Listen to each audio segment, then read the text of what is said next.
പാവങ്ങൾ എന്ന നോവലിൻ്റെ അവസാന സന്ദർഭം ജീൻവാൽജിൻ്റെ മരണവേളയാണ്. അതിദീർഘമായ ഒരു ജീവിതത്തിൻ്റെ സംഭവബഹുലമായൊരു ജീവിതത്തിൻ്റെ പരിസമാപ്തിയാണ് ജീൻവാൽജിൻ്റെ മരണമുഹൂർത്തം. ജീൻവാൽജി നമ്മൾ ഇംഗ്ലീഷിൽ പറയുന്ന ഴാങ് വാൽഴാങ്. അദ്ദേഹം ഒരു കസേരയിൽ ചാരിയിരിക്കുന്നു. അദ്ദേഹം എടുത്തു വളർത്തിയ, വളരെ ശിശുവായിരിക്കുന്ന കാലത്ത് എടുത്തു വളർത്തിയ വളർത്തുമകൾ കൊസത്തും അവളുടെ കാമുകനും വിപ്ലവകാരിയുമൊക്കെയായ മെരിയൂസും അദ്ദേഹത്തിൻ്റെ മുന്നിൽ നിൽക്കുന്നു. അവരോട് സംസാരിച്ചുകൊണ്ടാണ് ജീൻവാൽജി മരണത്തിലേക്ക് വീഴുന്നത്. ആ സംഭാഷണം അവസാനിക്കുന്ന സമയത്ത് ഴാങ് വാൽഴാങ്ങിൻ്റെ വാക്യങ്ങൾ ഇപ്രകാരമാണ്: always love each other, only thing that matters in this world is love. എല്ലായ്പ്പോഴും അന്യോന്യം സ്നേഹിക്കുക. ഈ ലോകത്ത് ഉള്ള ഒരേയൊരു കാര്യം സ്നേഹമാണ്. ഇങ്ങനെ ഒരു ആശയത്തിലാണ് ഈ നോവല് അവസാനിക്കുന്നത്. അത് കഴിഞ്ഞ് പിന്നെ 6-7 വാക്യങ്ങളുള്ള ചെറിയൊരു ഭാഗം കഴിഞ്ഞ് നോവൽ അവസാനിക്കുകയാണ്. ഒരു നിലയ്ക്ക് ആ നോവലിൻ്റെ അന്തിമമായ ഒരു സന്ദേശം എന്ന് പറയാവുന്നത് ഈ ഒരു വാക്യമാണ്: always love each other, the only thing that matters in this world is love എന്നാണ്. ഞാൻ ഈ നോവല് പല ഘട്ടങ്ങളിലായി 3 തവണ ഏകദേശം വായിച്ചിട്ടുണ്ട്. ഒന്ന്, ഞാൻ വിദ്യാർത്ഥിയായിരിക്കുന്ന, ഹൈസ്കൂൾ വിദ്യാർത്ഥിയായിരിക്കുന്ന കാലത്ത് പ്രിയപ്പെട്ട അശോകനോട് പറഞ്ഞതുപോലെ ഞങ്ങളുടെ വിദ്യാലയത്തിലെ ഒരു അധ്യാപകൻ ഒരു വെക്കേഷൻ കാലത്ത് വളരെ വലിയ ഈ പുസ്തകം തരികയും സാവകാശം വായിക്കാൻ പറയുകയും ചെയ്തു. അന്ന് ഞാനത് വായിച്ച് എനിക്കതിൻ്റെ ഒരു കഥാതന്തുവിലാണ് പൊതുവിൽ താല്പര്യം തോന്നിയത്. ഈ നോവലിലെ ദീർഘവിസ്തൃതമായ സംഭാഷണങ്ങളും ചർച്ചകളും ഒന്നും അന്ന് ശ്രദ്ധിച്ചിരിക്കാനിടയില്ല. എന്താണെന്ന് വായനയിൽ തങ്ങിയത് എന്ന കാര്യവും എനിക്കത്ര ഓർമ്മയില്ല. പൊതുവിൽ ഴാങ് വാൽഴാങ്ങിൻ്റെ കഥ ഇവിടെ പറഞ്ഞതുപോലെ അദ്ദേഹം അപകർഷണം മോഷ്ടിക്കുന്നതിൻ്റെയും ജയിലിലടയ്ക്കപ്പെടുന്നതിൻ്റെയും മേയറാവുന്നതിൻ്റെയും ഫ്രാൻസിലെ വിപ്ലവത്തിൻ്റെയും ഒക്കെ കഥകളന്ന് വായിച്ചത് ഓർമ്മയിലുണ്ട്. അതിനപ്പുറം ആ നോവൽ എന്തെങ്കിലും ഒന്ന് എന്നിൽ അവശേഷിപ്പിച്ചിരുന്നില്ല. പിന്നീട് ഒരു കോളേജ് വിദ്യാഭ്യാസമൊക്കെ കഴിഞ്ഞ് 30 വയസ്സോ മറ്റോ ഉള്ള സമയത്ത് ഞാനത് രണ്ടാമതൊരിക്കൽ കൂടി വായിക്കുകയുണ്ടായി. അതിനുശേഷം ഈ സമീപകാലത്ത് ഈ നോവലിൻ്റെ വിവർത്തനത്തിൻ്റെ ശതാബ്ദിയായി എന്ന സന്ദർഭത്തിൽ ഞാനതിൻ്റെ മാതൃഭൂമി പ്രസിദ്ധീകരിച്ച പുതിയ പതിപ്പുകളിലൊന്ന് വാങ്ങുകയും വീണ്ടും അത് കമ്പോട് എന്ന് പറഞ്ഞുകൂടാ, എങ്കിലും ഏകദേശം പൂർണ്ണമായി അത് വായിച്ചു നോക്കുകയും ചെയ്തു. ആ ഒരു വായനയിലാണ് വാസ്തവത്തിൽ ഈ വാക്യം എൻ്റെ കണ്ണിൽ തടഞ്ഞത്. ഇതിനു മുമ്പുള്ള 2 വായനകളിലും ഇങ്ങനെ ഒരു വാക്യത്തിൻ്റെ പ്രാധാന്യം വാസ്തവത്തിൽ ഞാൻ മനസ്സിലാക്കിയിരുന്നില്ല. ഈ നോവലിൻ്റെ മൗലികമായൊരു സന്ദേശം എന്ന് പറയാവുന്ന നിലയിൽ സ്നേഹം എന്നൊരാശയത്തെ നേരത്തെ ഇവിടെ അശോകൻ സൂചിപ്പിക്കുകയുണ്ടായി. അതിനെ ഒരു വലിയ രാഷ്ട്രീയ സാമൂഹിക മൂല്യമായി വികസിപ്പിക്കുന്ന ഒരു തലം ഈ നോവലിലുള്ളത് ഇതിനു മുമ്പുള്ള കുട്ടിക്കാലത്തെ വായനയിലും പിൽക്കാലത്തെ വായനയിലും എനിക്ക് ശ്രദ്ധിക്കാൻ കഴിഞ്ഞിരുന്നില്ല. കുറച്ചു കാലം മുമ്പ് ഇത് വായിച്ച സമയത്ത് ഏറ്റവും എന്നെ സ്പർശിച്ച വാക്യങ്ങളിലൊന്നും, ഒരുപക്ഷെ മുൻവായനകളിലൊന്നും എന്നെ സ്പർശിച്ചിട്ടില്ലാത്ത ധാരാളം ആശയങ്ങൾ, ഭാഗങ്ങൾ ഈ കഴിഞ്ഞ ഒരു വർഷത്തിന് മുമ്പായി നടത്തിയ വായനയിൽ ഞാൻ കാണുകയുണ്ടായി. ഇത് വായനയുടെയും ഒരു പ്രത്യേക മാറ്റമാണ്. ഒരു കൃതി തന്നെ നിങ്ങൾക്ക് പലപാട് വായിക്കാം. അങ്ങനെ വായിക്കുന്ന ഓരോ സന്ദർഭങ്ങളിലും അത് നമ്മോട് പുതുതായി ചില കാര്യങ്ങൾ പറഞ്ഞുകൊണ്ടിരിക്കും. അത് നമ്മുടെ വീക്ഷണ ചക്രവാളം മാറി വരുന്നത് അതിനൊരു കാരണമാണ്. ഒരു കാലഘട്ടത്തിൽ തെളിഞ്ഞു കിട്ടാത്ത ആശയങ്ങൾ തെളിഞ്ഞു കിട്ടാൻ പാകത്തിന് പുതിയ കാലം ആശയങ്ങളുടെയും അവബോധത്തിൻ്റെയും പുതിയ സ്വാധീന മണ്ഡലങ്ങൾ രൂപപ്പെടുത്തുന്നു എന്നത് മറ്റൊരു കാരണവുമാണ്. എന്തായാലും ഇന്നിപ്പോൾ ഈ കൃതിയിലേക്ക് നോക്കുന്ന സമയത്ത് ഒരുപക്ഷെ വിശ്വവ്യാപകമായ ഒരു സ്നേഹമൂല്യമാണ് ഈ കൃതി മുമ്പോട്ട് വയ്ക്കുന്ന പരമപ്രധാനമായ ഒരു ആശയം എന്നാണ് ഞാൻ കരുതുന്നത്. സമീപകാലത്ത് 20-ാം നൂറ്റാണ്ടിൽ തന്നെ, കഴിഞ്ഞ നൂറ്റാണ്ട് അവസാനിക്കുന്നതിന് അവസാന വർഷങ്ങളിലോ അതോ 21-ാം നൂറ്റാണ്ടിൻ്റെ ആരംഭ വർഷങ്ങളിലോ പാവങ്ങളുടെ ജീവചരിത്രം എന്ന് പറയാവുന്ന വിശദമായൊരു പഠനം ഇറങ്ങുണ്ടായി. സാധാരണ വ്യക്തികൾക്ക് ജീവചരിത്രം ഉണ്ടാവും, പ്രസ്ഥാനങ്ങൾക്ക് അവയുടെ ചരിത്രം ഉണ്ടാവും. ഒരു പുസ്തകത്തിൻ്റെ ജീവിത ചരിത്രം മറ്റൊരു പുസ്തകമായി തീരുക എന്നുള്ളത് ഏറെ പുസ്തകങ്ങൾക്കൊന്നും കൈവരുന്ന ഒരു ഭാഗ്യമല്ല. മാർക്സിൻ്റെ മൂലധനത്തെക്കുറിച്ച് ഫ്രാൻസിസ് വീൻ അങ്ങനെ ഒരു പുസ്തകം എഴുതിയിട്ടുണ്ട്, ക്യാപിറ്റൽ, ബയോഗ്രഫി ഓഫ് ക്യാപിറ്റൽ എന്ന പേരിൽ വളരെ മനോഹരമായൊരു പുസ്തകം ഫ്രാൻസിസ് വീൻ എഴുതിയിട്ടുണ്ട്. ബൈബിളിനെ കുറിച്ചൊക്കെ അത്തരം പുസ്തകങ്ങളുണ്ട്. അങ്ങനെ ചുരുക്കം പുസ്തകങ്ങൾക്ക് മാത്രമേ അവയുടെ ജീവിതത്തിൻ്റെയും വളർച്ചയുടെയും വായനയുടെയും ഒക്കെ കഥ പറയുന്ന ഒരു പഠനം, അതായത് ഒരു പുസ്തകത്തിൻ്റെ ജീവചരിത്രം എന്ന് പറയാവുന്ന പുസ്തകങ്ങളുണ്ടാവും. പാവങ്ങളെക്കുറിച്ച് അങ്ങനെ ഒരു ഗ്രന്ഥമുണ്ട്. ഡേവിഡ് ബെല്ലോസ് എന്നു പേരായ ഒരു പണ്ഡിതൻ രചിച്ച പുസ്തകമാണ്. അതിൻ്റെ ശീർഷകം നോവൽ ഓഫ് ദ സെഞ്ച്വറി എന്നാണ്. നൂറ്റാണ്ടിൻ്റെ നോവൽ എന്നാണ് ഡേവിഡ് ബെല്ലോസ് ഈ കൃതിയെ വിളിക്കുന്നത്. 19-ാം നൂറ്റാണ്ടിൻ്റെ നോവൽ എന്നാണ്.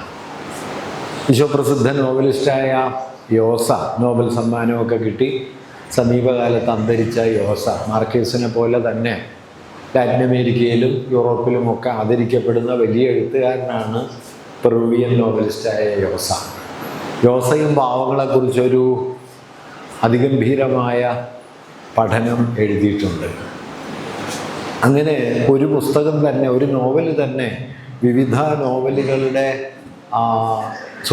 പുസ്തകങ്ങളുടെ പ്രമേയമായി തീരുന്ന മട്ടിൽ ഉള്ള ഒരു ജീവിതം പാവങ്ങൾക്ക് കൈവന്നിട്ടുണ്ട്. ഡേവിഡ് ബെല്ലോസ് നൂറ്റാണ്ടിൻ്റെ നോവൽ എന്ന് ഇതിനെ വിശേഷിപ്പിക്കുന്ന സമയത്ത് വാസ്തവത്തിൽ 19-ാം നൂറ്റാണ്ടിലെ നോവലിലെ ചരിത്രത്തിലേക്ക് നോക്കിയാൽ ഈ നോവൽ ഇറങ്ങുന്നതിന് തൊട്ടു മുന്നിലും പിന്നിലുമായി ലോകസാഹിത്യത്തിലെ അതിഗംഭീരങ്ങളായ രചനകൾ പുറത്തു വന്നിട്ടുണ്ട്. 1862 ലേ മിസറാബിളെ എന്ന പേരിൽ ഫ്രാൻസിൽ ഇത് പുറത്തു വരുന്നത്. 1862 ഏപ്രിൽ 3-ാം തീയതിയാണ് ഈ കൃതി പുറത്തു വരുന്നത്.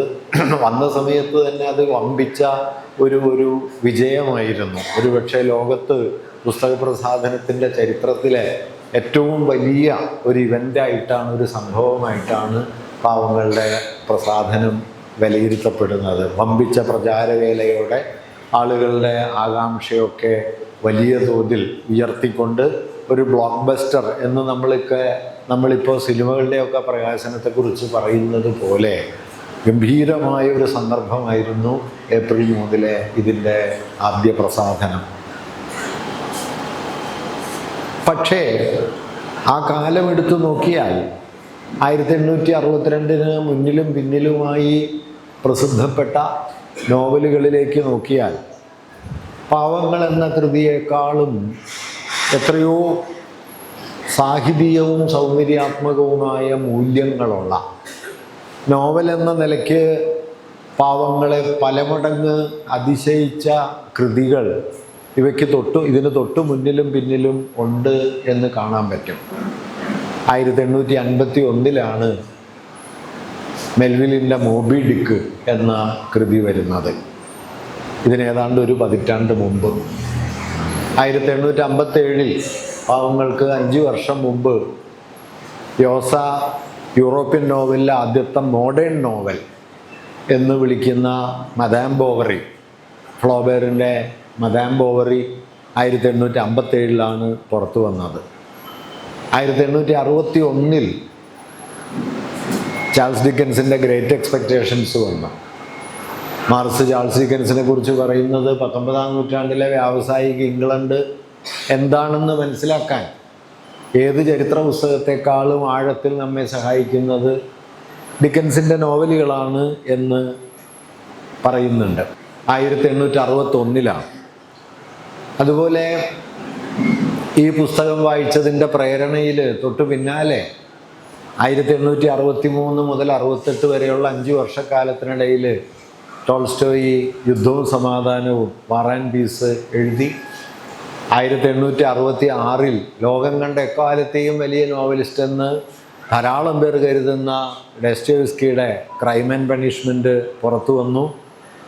അങ്ങനെ നോക്കിക്കഴിഞ്ഞാൽ ഈ ലെസ് മിസറബിൾ എന്ന് ലാ മിസറാബിൾ എന്ന് വിളിക്കുന്ന ഈ കൃതിയുടെ മുന്നിലും പിന്നിലുമുള്ള ഒരു 2 പതിറ്റാണ്ടെടുത്താൽ നോവലിൻ്റെ ചരിത്രത്തിലെ ഏറ്റവും മഹിമയുറ്റ കൃതികൾ വാർ ആൻഡ് പീസും ക്രൈം ആൻഡ് പണിഷ്മെൻറ്റും മോബി ഡിക്കും ഒക്കെ പോലുള്ള കൃതികൾ പുറത്തു വന്ന കാലമാണ് എന്ന് കാണാൻ പറ്റും.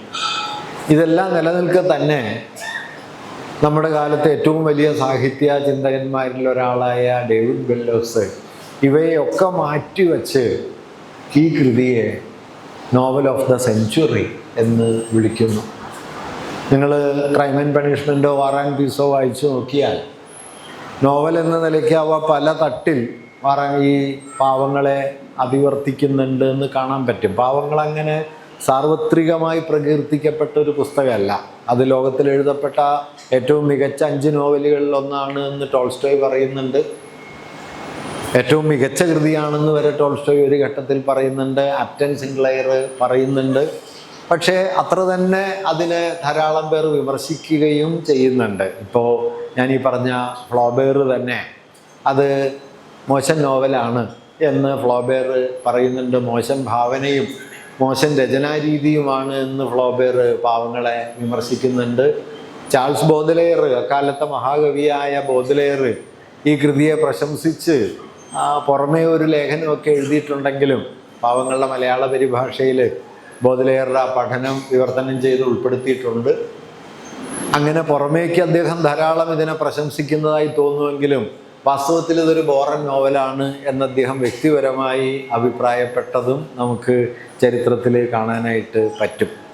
അപ്പം ഞാൻ പറഞ്ഞു വന്നത് എന്താണെന്ന് വെച്ചാൽ, ഇങ്ങനെ ഇനി ആ വിമർശനങ്ങളൊക്കെ മാറ്റിവെച്ചാലും 19-ാം നൂറ്റാണ്ടിലെ നോവൽ കലയിലെ ഏറ്റവും ഉന്നതമായ കൃതിയാണ് പാവങ്ങളെന്ന് പറയാൻ പറ്റുമോ എന്നത് സംശയകരമാണ്. കേസരി ബാലകൃഷ്ണപിള്ള മലയാളത്തിൽ വലിയ നോവലുകളെ നന്നായി വായിച്ച് മനസ്സിലാക്കിയ ഒരാളെന്ന നിലയ്ക്ക് അദ്ദേഹം പറയുന്നൊരു കാര്യം, റിയലിസ്റ്റ് സാങ്കേതിക മാർഗവും റൊമാൻറ്റിക് ഭാവുകത്വവുമുള്ളൊരു കൃതിയാണ് പാവങ്ങൾ എന്നാണ്. അതൊരു റിയലിസ്റ്റ് നോവലായിട്ടാണ് മലയാളത്തിൽ സ്വീകരിക്കപ്പെട്ടതെങ്കിലും പിന്നീട് വന്ന നമ്മുടെ നവോത്ഥാന നോവലിൻ്റെ പൂർവ്വ മാതൃക എന്ന നിലയിലാണ് 1925 ആ നോവല് വരികയും മലയാളത്തിൽ വായിക്കപ്പെടുകയും ഒക്കെ ചെയ്തതെങ്കിലും സാഹിത്യ പ്രസ്ഥാനങ്ങളുടെ സൂക്ഷ്മ സ്വരൂപം നന്നായിട്ട് അറിയുമായിരുന്ന കേസരി അതിനെ ഒരു റിയലിസ്റ്റ് നോവലായിട്ട് കാണുന്നില്ല, ഒരു റൊമാൻറ്റിക് നോവലാണ്. റിയലിസ്റ്റ് രചനാ രീതി സ്വീകരിച്ചു എന്നല്ലാതെ അതൊരു റിയലിസ്റ്റ് നോവലല്ല എന്ന് കേസരി പറയുന്നുണ്ട്. അങ്ങനെയൊക്കെയാണ് പറയുന്നതെങ്കിലും ഇപ്പം ഡെസ്റ്റോവസ്കിയുടെ ക്രൈം ആൻഡ് പണിഷ്മെൻറ്റിനെ പോലെയുള്ള നോവൽ എത്തിച്ചേർന്ന വലിയ ഉയരങ്ങൾ, അല്ലെങ്കിൽ ഫ്ലോബേറിൻ്റെ മദാം ബോവറി പോലെ ആധുനിക നോവലിലേക്ക് എന്താ പറയുക, ഒരു നരേറ്റർ, ആഖ്യാതാവ് എന്ന് പറയുന്ന ഒരു സ്ഥാനത്തെ നോവലിൻ്റെ കേന്ദ്രത്തിലേക്ക് കൊണ്ടുവന്ന് ആഖ്യാനകലയെ ആധുനികമാക്കുന്നതിൻ്റെ തുടക്കം സൃഷ്ടിച്ചു എന്ന് യോസയൊക്കെ പറയുന്ന ഫ്ലോബേറിൻ്റെ മദാം ബോവറി പോലെ ഒരു നോവലിൻ്റെ ഒന്നും രചനാപരമായ ഒരു ബലം, സൂക്ഷ്മത നിങ്ങൾക്ക് പാവങ്ങളിൽ പലപ്പോഴും കാണാൻ പറ്റില്ല. ഡെസ്റ്റോവസ്കി എന്ന് പറഞ്ഞാൽ അദ്ദേഹത്തിൻ്റെ 4 നോവലുകൾ എടുത്താൽ ഒരുപക്ഷെ ലോകത്തിനി ആർക്കെങ്കിലും അദ്ദേഹത്തെ നോവൽ രചനയിൽ മറികടക്കാൻ കഴിയുമോ എന്ന് സംശയിക്കുന്ന ഒരാളാണ് ഞാൻ. അദ്ദേഹത്തിൻ്റെ ഭൂതാവിഷ്ടർ, ദ പൊസസ്ഡ് എന്ന ഇംഗ്ലീഷ് ശീർഷകത്തിലുള്ള നോവലാണ് എൻ.കെ. ദാമോദരൻ ഭൂതാവിഷ്ടർ എന്ന് മലയാളത്തിലേക്ക് വിവർത്തനം ചെയ്തത്. അതിൻ്റെ മലയാള പരിഭാഷ ശീർഷകം ഇംഗ്ലീഷ് തലക്കെട്ടിനേക്കാൾ നല്ലതാണെന്ന് എനിക്ക് എപ്പോഴും തോന്നാറുണ്ട്. പൊസസ്ഡ് എന്നതിനെ N.K. ദാമോദരൻ വിവർത്തനം ചെയ്തത് ഭൂതാവിഷ്ടർ എന്നാണ്. 19-ാം നൂറ്റാണ്ടിലെ റഷ്യയിലെ അരാജകത്വത്തിൻ്റെ വമ്പിച്ച ഒരു വളർച്ചയുടെ കഥയാണ് അദ്ദേഹം പറയുന്നത്. അതുപോലെ ബ്രദേഴ്സ് കാരമസോവ് നിന്ദിതരും പീഡിതരും കുറ്റവും ശിക്ഷയും, വേണമെങ്കിൽ നിങ്ങൾക്ക് ഇഡിയറ്റും അതുപോലെ കുറിപ്പുകളും ഒക്കെ അതിൻ്റെ കൂടെ ചേർക്കാം. ആ ഒരു നോവൽ സമുച്ചയം എടുത്താൽ പാവങ്ങളൊന്നും ആ തലത്തിലേക്ക് എത്തിയോ എന്ന് സംശയമാണ്. ദൈവത്തെ കണ്ട എഴുത്തുകാർ ധാരാളം ഉണ്ടെങ്കിലും ചെകുത്താനെ കണ്ടവർ 2 പേരേ ഉള്ളൂ എന്ന് ഇംഗ്ലീഷിലൊരു ചൊല്ലുണ്ട്. അതൊന്ന് ഷേക്സ്പിയറും മറ്റൊന്ന് ഡസ്റ്റോവ്സ്കിയാണ്. ഡസ്റ്റോവ്സ്കി ചെകുത്താനെ കണ്ട ഒരു എഴുത്തുകാരനാണ്. ദൈവത്തെ ധാരാളം പേര് കണ്ടിട്ടുണ്ട്. ഇദ്ദേഹമൊക്കെ ദൈവത്തെ കണ്ട ആളാണ്. ഈ വിക്ടർ ഹ്യൂഗോയൊക്കെ. നിങ്ങൾക്ക് മെത്രാനിലൊക്കെ ഈ ദൈവത്തിൻ്റെ പല ഛായകളും കാണാം. പക്ഷെ ചെകുത്താനെ കാണാൻ വലിയ പ്രയാസമാണ്. ചെകുത്താനെയും കണ്ട് ദൈവവും ചെകുത്താനും തമ്മിലുള്ള വലിയ വലിയ മുഖാമുഖങ്ങൾ നടത്തി ആരാണ് ജയിക്കുക എന്നുള്ളതിൽ ഒരു തീർപ്പില്ലാതെ നമ്മെ സംഭീതരാക്കി കളയുന്ന നോവലുകളാണ് ഡസ്റ്റോവ്സ്കിയൊക്കെ എഴുതിയത്. ഞാൻ പറഞ്ഞു തന്നെ എന്താണെന്ന് വെച്ച് കഴിഞ്ഞാൽ, അതുകൊണ്ട് നോവലിൻ്റെ രചനാ സൗഷ്ഠവത്തെ മുൻനിർത്തിയോ നോവലിൻ്റെ ശില്പഭദ്രതയെ മുൻനിർത്തിയോ നോവലിൻ്റെ ദാർശനിക മാനങ്ങളെ മുൻനിർത്തിയോ ഒക്കെ ആലോചിച്ചാൽ പാവങ്ങൾ 19-ാം നൂറ്റാണ്ടിൻ്റെ ഏറ്റവും മഹിമയുറ്റ നോവലെന്ന് പറയാൻ കഴിയുമോ എന്നതൊരു സംശയമാണ്. ഇതറിയാത്ത ഒരാളൊന്നുമല്ല 20-ാം നൂറ്റാണ്ടിലെ ഏറ്റവും വലിയ ഫ്രഞ്ച് നിരൂപകന്മാരിൽ ഒരാളായി മാറിയ ഡേവിഡ് ബെല്ലോസ്. അല്ലെങ്കിൽ ഇതറിയാത്ത ഒരാളല്ല വിശ്വസാഹിത്യത്തിലെ തന്നെ ഏറ്റവും മഹാനായ നോവലിസ്റ്റായി മാറിയ യോസ. എങ്കിലും അവരൊക്കെ 19-ാം നൂറ്റാണ്ടിൻ്റെ നോവൽ എന്ന് വിളിക്കുന്നത് ഈ പാവങ്ങളെയാണ്. ഇതെന്തുകൊണ്ട് എന്നതിനെ മുൻനിർത്തി ചില കാര്യങ്ങൾ പറയാം എന്നാണ് ഞാൻ കരുതുന്നത്. അതായത് രചനാപരമായും ദാർശനികമായും ശില്പപരമായും ഇതിനേക്കാൾ മികവുറ്റ നോവലുകൾ ഉണ്ടായിട്ടും ഒരു നൂറ്റാണ്ടിൻ്റെ നോവൽ എന്നൊക്കെ വിളിക്കപ്പെടുന്ന മട്ടിൽ എന്തുകൊണ്ട് പാവങ്ങൾ ഉയർന്നു വരുന്നു, ലേ മെസറാബ്ലെ എന്ന ഫ്രഞ്ച് നോവൽ ഉയർന്നു വന്നു എന്ന ചോദ്യം നമുക്ക് ഒരുപക്ഷെ ഇന്ന് തിരിഞ്ഞു നോക്കുമ്പോൾ ചോദിക്കാവുന്നതാണ്. ഇപ്പോൾ യോസ ഇതിനെക്കുറിച്ച് പറയുന്നത് ഷേക്സ്പിയർക്ക് ശേഷം 5 ഭൂഖണ്ഡങ്ങളെയും ഒരുപോലെ സ്വാധീനിച്ച ഒരൊറ്റ പുസ്തകമേ ഉള്ളൂ, അത് പാവങ്ങളാണെന്നാണ്. ലോകത്തിൻ്റെ എല്ലാ കോണുകളിലും പാവങ്ങളെത്തി. പാവങ്ങൾ ഇംഗ്ലീഷിൽ തന്നെ എനിക്ക് തോന്നുന്നത് 7 or 8 വിവർത്തനങ്ങൾ ഇംഗ്ലീഷ് ഭാഷയിലുണ്ടായി. 1862 അത് ഫ്രഞ്ച് ഭാഷയിൽ വന്ന് പിറ്റേ വർഷം 1863 അതിൻ്റെ ഇംഗ്ലീഷ് വിവർത്തനം വന്നു. 2013 അതിൻ്റെ അവസാനത്തെ ഇംഗ്ലീഷ് വിവർത്തനം വന്നു. അത് 8ാമത്തെയോ മറ്റെയാണ്. നിശ്ചയമായിട്ടും ഇനിയും അതിന് വിവർത്തനം ഉണ്ടാവും. ഒരു നോവൽ എന്തുകൊണ്ട് അങ്ങനെ പലപാട് വിവർത്തനം ചെയ്യപ്പെടുന്നു എന്ന് ചോദിച്ചാൽ, ഓരോ വിവർത്തനങ്ങളിലെയും അപര്യാപ്തതകൾ ചിലർക്ക് ബോധ്യപ്പെടുകയും അവർ വീണ്ടും ഇതിനെ വിവർത്തനം ചെയ്യണമെന്ന് കരുതുകയും ചെയ്യുന്ന മട്ടിൽ ആ കൃതി തുടർന്നും ജീവിക്കുന്നു. എന്തുകൊണ്ട് എന്ന ഒരു ചോദ്യം നമ്മൾ ഈ നോവലിനോട് ചോദിക്കേണ്ടതുണ്ട്. പക്ഷെ അങ്ങനെ ഒരു ചോദ്യത്തിലാണ് ഈ വാക്യത്തിൻ്റെ, ഞാൻ ആദ്യം ഉദ്ധരിച്ച വാക്യം ഈ നോവലിൽ പ്രവർത്തിക്കുന്നതിൻ്റെ ഒരു രാഷ്ട്രീയമായ സാങ്കത്യം കൂടി ഉണ്ടെന്ന് എനിക്ക് തോന്നുന്നത്. അത് സ്നേഹം എന്ന് പറയുന്നൊരു മൂല്യത്തെ സാമൂഹികവും രാഷ്ട്രീയവുമായ ഒരു വിശാല തലത്തിലേക്ക് പ്രക്ഷേപിക്കുന്ന ഒരു കൃതിയാണ്. വാസ്തവത്തിൽ ഈ സ്നേഹം എന്നത് ഇപ്പോൾ പാവങ്ങൾ ഇറങ്ങിയ സമയം കേരളത്തിൽ ശ്രദ്ധിക്കേണ്ടതാണ്. 1925 പാവങ്ങൾ മലയാളത്തിൽ ആദ്യ വോള്യം വരുന്നത്. 2ാം വോള്യം 28. 1923 കുമാരനാശാൻ ചണ്ടാലഭിക്ഷുകി എഴുതുന്നുണ്ട്. ചണ്ടാലഭിക്ഷുകി എന്ന കവിതയിൽ കുമാരനാശാൻ ജാതിക്കെതിരായി ഉയർന്നു വരുന്ന സാമൂഹികതയുടെ ഒരു അനുഭവമൂല്യം എന്ന നിലയ്ക്ക് ഉയർത്തിപ്പിടിക്കുന്നത് സ്നേഹത്തെയാണ്. സ്നേഹം താൻ ജീവിതം ശ്രീമൻ, സ്നേഹവ്യാഹതി തന്നെ മരണം, സ്നേഹം നരകത്തിൻ ദ്വീപിൽ സ്വർഗഗേഹം പണിയും പടുത്വം എന്ന് 1923 ആശാൻ എഴുതുന്നുണ്ട്. 25 ഈ കൃതി വരുന്നു. ആലപ്പാടൻ അവസാനം എഴുതുന്നു, അന്യോന്യം സ്നേഹിക്കുക, എപ്പോഴും അന്യോന്യം സ്നേഹിക്കുക, അതിനേക്കാൾ വില പിടിച്ചതായി ജീവിതത്തിൽ യാതൊന്നുമില്ല. എന്താണ് ഈ സ്നേഹം എന്ന് പറയുന്നത്? ഞാൻ ആ ഘട്ടത്തിലൊന്നും അതേക്കുറിച്ച് അങ്ങനെ ആലോചിച്ചിരുന്നില്ല. പിന്നീട് ഒരു സാന്ദർഭികമായി ശ്രദ്ധയിൽപ്പെട്ട ഒരു നിരീക്ഷണം ആണ് സ്നേഹം എന്ന് പറയുന്ന ഒരു കാറ്റഗറിയെ കൂടുതൽ മനസ്സിലാക്കണം എന്നൊരു തോന്നലിലേക്ക് എന്നെ കൊണ്ടുപോയത്. അത് റോബർട്ട് ആൻസൽ ഹെയ്ൻലൈൻ എന്ന് പറയുന്ന ഒരു ചിന്തകൻ്റെ വളരെ ചെറിയൊരു വാക്യമാണ്, സാധാരണമായ ഒരു വാക്യമാണ്. ആ വാക്യം ഇങ്ങനെയാണ്: love is that condition in which happiness of another person is essential for your own എന്നാണ്. Love is that condition in which happiness of another person is essential for your own. മറ്റൊരാളുടെ ആനന്ദം നിങ്ങളുടെ ആനന്ദത്തിൻ്റെ അനിവാര്യമായ ഉപാധിയായിരിക്കുന്ന ഒരു സ്ഥിതിവിശേഷമാണ് സ്നേഹം.